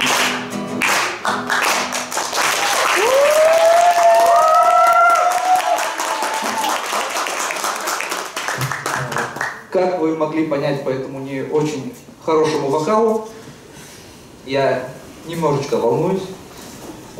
Если что, могу потом записать, выложить в ВК, там подпишитесь, прослушайте в хорошем качестве. Ну, а сейчас меня зовут Салахиев Айдар Альбертович, я студент 3-го курса факультета ветеринарной медицины Удмуртского государственного аграрного университета. И сегодня я расскажу вам об устройстве для фиксации лабораторных животных при томографии. Вот. Собственно, это художество с любимой дочери нашего научного руководителя, поэтому не ругайтесь. Как уже было сказано, большую роль в исследованиях играют мыши, на которых проводятся опыты. И при необходимости прокатать их в МРТ или КТ, у ученых назревает проблема, как же их обездвижить. Вот. Вы скажете, можно их просто усыпить или в гипноз завести. Но что, если речь идет об исследованиях, в которых мыши должны бодрствовать? Ведь седативные вещества в той или иной мере влияют на органы, что может сказаться на чистоте проведения эксперимента. На данном слайде видно, как специалист из Сколково Вет усыпил морскую свинку, долго, методично убаюкивая ее, погрузил в гипнотическое состояние, сделал такую мягкую кроватку и отправил в МРТ. Но опять же, животное спит, можно сказать. Нам это не подходит. И тогда было решено разработать и внедрить в использование фиксационное устройство, которое позволило бы быстро, экономично провести исследование большого количества лабораторных животных, мышей, крыс, может даже морских свинок. Но это в будущем. Изучив сеть интернет, были выявлены аналоги фиксационного устройства. У данного вида фиксатора есть два значительных недостатка. Первый – это сложность конструкции. Лично я сам все-таки не до сих пор еще понял полностью, как оно работает. И второе – это возможность исследования только одной особи. Тут видно, могу спрятаться. Вот. Также был найден такой аналог. Вот тут сидит эксперт, думал, он скажет, что картинка будет не очень хорошая при таком положении животных. Нормально? Ну, Дмитрий Сергеевич с вами не согласен. Вот. К тому же у них много пространства, в котором они могут шевелить своей головой, что также негативно скажется на снимке. Плюсами именно нашего устройства является простота конструкции, экономичность, возможность исследования множества, нескольких особей за раз, а также рентгенопропускные и магнитонейтральные способности материалов. Думаю, могу дать посмотреть. Не сломайте, пожалуйста, оно еще нужно для использования. Вот, собственно, на фотографиях. Похожие фотографии фигурировали уже сегодня. Вот, собственно, снимок. Сделанный не без помощи сегодняшних участников, за что им большое спасибо. Подробнее с устройством нашего фиксатора вы можете ознакомиться. Извините, надо открывать. Видео открывается, открутить нужно немножечко. Что, я тоже отвечаю? Все сломали. Отвинтили то, что не должно было отвинчиваться. Прототип устройства для фиксации лабораторных животных при томографическом исследовании. Данное устройство состоит из следующих разборных деталей. Откручивающийся наконечник передней части устройства. Данная деталь выполнена в форме конуса с обрезанной вершиной для фиксации головы первой мыши. Основой изделия является пластиковый корпус цилиндрической формы с 3 рядами по 10 отверстий для доступа кислорода лабораторным животным. Следующая деталь – это поршень с наконечником в виде лопастей для поджатия мышей внутри устройства. Еще один откручивающийся наконечник, но уже в задней части устройства. И последнее – это 2 опоры для обеспечения неподвижности устройства. Переходим непосредственно к работе прототипа. Взяв лабораторное животное, в нашем случае это мышь, подводим его к корпусу изделия, далее мышь заползает внутрь. Закрываем конус передним наконечником. Берем следующую мышь, также подводим ее к корпусу. Не всегда мыши легко заползают внутрь цилиндра. В таких случаях можно слегка помочь мышке своими действиями.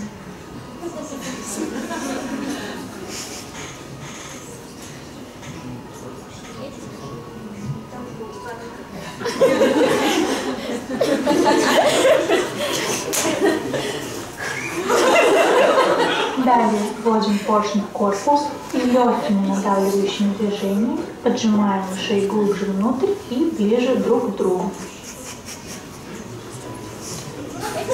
Таким образом, лабораторные животные зафиксированы и готовы к исследованию. Далее ставим цилиндрический корпус на опоры и закрываем устройство задним наконечником.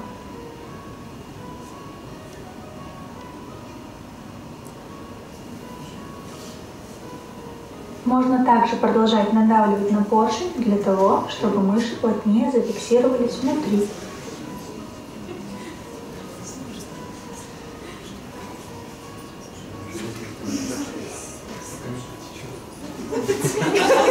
Исследование мы провели, теперь можно выпускать животных обратно путем откручивания переднего наконечника. Мыши выползают сами, в ином случае можно позже подвинуть их ближе к выходу. Мы видим, что мыши прекрасно себя чувствуют после нахождения в устройстве, у них нет признаков дезориентации в пространстве. Благодарю вас за внимание.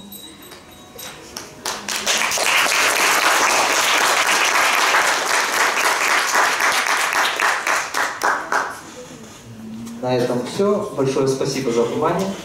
Фейерверк идет дальше по ряду. Большое спасибо, Айдар.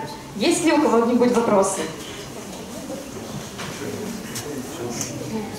Ну, вот у меня еще соседка спрашивает, что для морских свинок, я так понимаю, диаметр просто трубы побольше, да? И все нормально? Да, диаметр будет больше. Также параллельно идет разработка подобного фиксатора, но с возможностью регулировки диаметра. А вот мы тут нашим кулуаром обсуждали, как понять, достаточно ли мышь запихнута, достаточно ли обездвижена.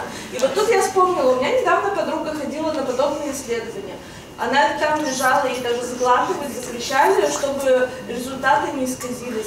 А мы видим, что если не фиксировать их до состояния, как ты говорил, пока не потечет что-то, да, то есть они носиком вот так вот шевелятся, то есть мозг-то как там вот так будет снят? Это не влияет на результаты разве? То есть лишь бы они вот так вот не разбегались там по камере? Ну, это тоже в некой степени влияет, но конструировали с такой целью, чтобы максимально минимизировать их подвижность, опять же, в форме конуса наконечник, усеченный конус, чтобы нос мог высунуться, то есть дальше животное просунулось, могло дышать спокойно. То есть конусообразная форма наконечника, она минимизирует подвижность. А у следующих мышей они уже, грубо говоря, поджимаются попой предыдущей мыши. Чтобы вы не волновались, скажу, что мыши, они почти как кошки, тоже жидкое состояние имеют. Вот. Там на видео можно было видеть, потекло, но это не из-за того, что мы надавили, это, к сожалению, потому что у мышей, как и у вас, не было перерыва во время съемок, вот, и кто-то не выдержал. Ну, я тут, пожалуй, спасу молодого человека. На самом-то деле, все зависит от времени сканирования. Одна мышка, ее, если хорошо попаджать по бокам, можно успеть все. Как бы и голова снимется, и все. Единственное, что в сам момент мы снимали в первый раз 16 животных, даже не на том прототипе, а на предыдущем, из 2 труб. Он был подлиннее, надеюсь? Нет, в 4 подхода.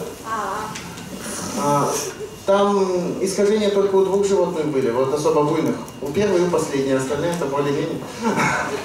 Тут от времени сканирования зависит. Вот в МРТ не положишь, это да. МРТ это надолго, это как минимум минут 40, а в КТ это 15 секунд туда, 15 обратно, как бы разберемся. Вот. Есть ли еще вопросы? Спасибо большое за помощь. Скажите, пожалуйста, вот вы говорили, что снотворное или сон животного, они влияют на частоту эксперимента. А вот уровень стресса при таком вот перемещении, по-вашему, не влияет? Особенно при помощи движениями. У мышей есть такой инстинкт, как заползать в норку. Он же помогает им заходить. То есть нам засовывать их в этот фиксатор, они считают, что это норка, погружаются, и можно дать им буквально минутку, не трогая, чтобы они успокоились. Они достаточно быстро успокаиваются, учитывая, что это лабораторные животные, они привыкают со временем к подобному стрессу.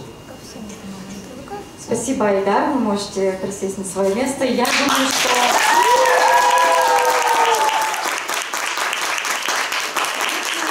Если еще остались вопросы, то вы можете задать их после мероприятия, так как у нас время уже поджимает, а у нас еще даже не готовы результаты. Ну, пришло время голосования. Все наши участники проявили себя просто великолепно. Давайте сначала протестируем наше супер-пупер приложение и проголосуем за всех участников нашей битвы. 3, 4.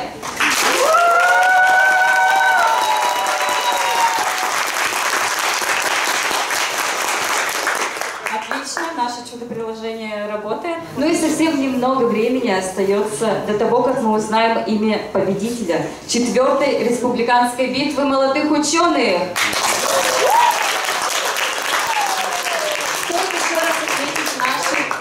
партнеров. Это Информационный центр по атомной энергии Ижевска, Удмуртский федеральный исследовательский центр Уральского отделения Российской академии наук и Сбербанк.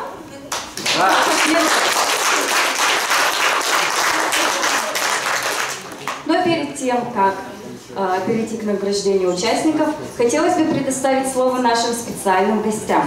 Проректору по проектной деятельности Ижевского государственного технического университета имени Михаила Тимофеевича Калашникова, Беркутовой Татьяне Алексеевне и председателю Совета молодых ученых и специалистов Удмуртской республики Ирине Кайсиной.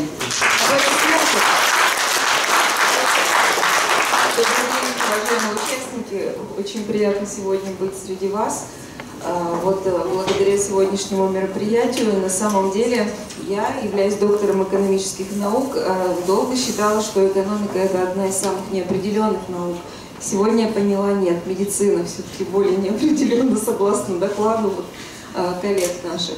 Ну, а если серьезно, конечно, очень жаль, что сегодня не было представителей ЖГТУ среди вас. Я думаю, мы будем работать, вот Ирине Алексеевне, наверное, такую задачу поставим.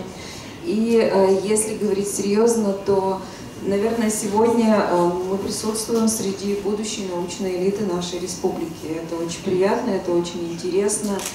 И в формате проектов я, как проректор по проектной деятельности, хотела бы вас пригласить в наш университет для реализации, для разработки новых интересных проектов, для получения грантов, для совместных каких-то дел, которые будут направлены на развитие науки. И хочу сказать тоже из серьезного, хочу сказать, что сегодняшняя наша задача обеспечить технологический суверенитет России, поставленная президентом, она, конечно же, будет во многом реализовываться в Удмуртии, в нашем оборонно-промышленном комплексе, в нашей промышленности. Мы один из лидирующих регионов как раз оборонки. И думаю, что, наверное, многие из вас внесут значительный вклад. Ну и, конечно же, я вас поздравляю со вчерашним праздником, Днем науки. Это наш с вами вместе профессиональный праздник. И желаю вам больших побед. Ни в коем случае не бросайте то, что вы делаете. И желаю вам хороших, удачных экспериментов. Сегодня уже говорили о том, что, к сожалению, в науке не все так, вот как нам здорово показывают иногда в видео, да, что там все получается. По себе скажу, несколько раз, много раз хотела бросить. Но один раз мой научный руководитель мне сказал, знаешь, как называется тот, который все критикует. И меня тогда критиковали оппоненты. Я говорю, наверное, критик. Он сказал, да нет, кретин. Поэтому вот помните, пожалуйста, вот это я запомнила это на всю жизнь. И помните, пожалуйста, это тоже, никогда не бросайте науку. Это самое, наверное, интересное, самое увлекательное занятие. И всех вас с праздником, с сегодняшним, даже сегодня вот кто-то из вас, по сути, получит звездный час. С праздником вас, с Днем науки.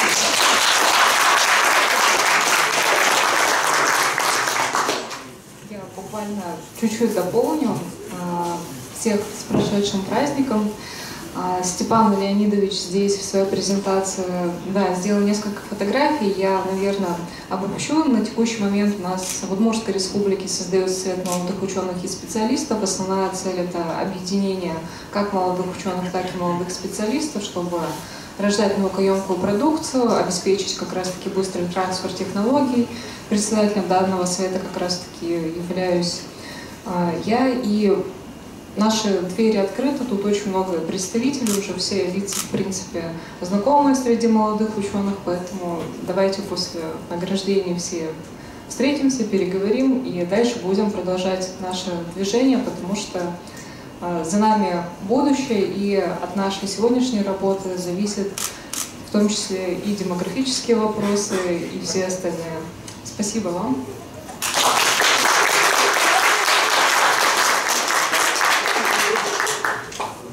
И сейчас для подведения итогов и награждения участников слово предоставляется Татьяне Владимировне Тенсиной, директору Национальной библиотеки Удмуртской республики.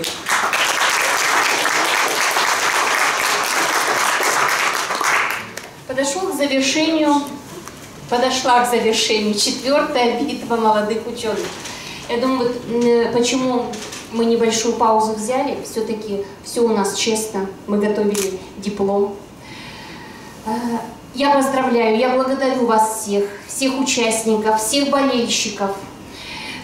Несмотря на то, что мы, может быть, нарушили какие-то нормы, что мы тут 3 часа с вами, но было очень интересно. Вы согласны со мной? Да. И было весело.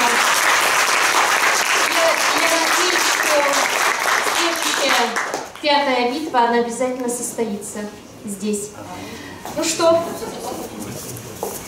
Наша битва молодых ученых подходит к завершению. Еще раз громкие аплодисменты всем участникам. Знаете, вот мне немножко грустно, но в то же самое время я искренне поздравляю победителей 4-й битвы. Грустно, потому что все-таки наш вот приз от Национальной библиотеки, он остается в сельскохозяйственном университете, то есть у аграриев в этом направлении. То есть аграрная наука у нас впереди. Итак, диплом победителя 4-й республиканской битвы молодых ученых в рамках фестиваля науки в Национальной библиотеке Удмуртской республики 2023 года вручается Салахиеву Айдару Альбертовичу.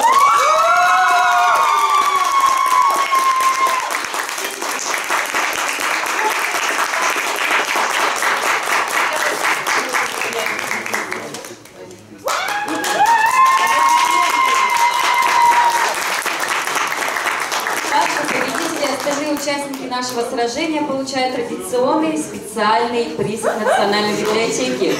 Это общеизвестный стимулятор работы мозга, грецкий орех. Сельскохозяйственная наука впереди, я думаю, благодаря силе, дружбе болельщиков, правда?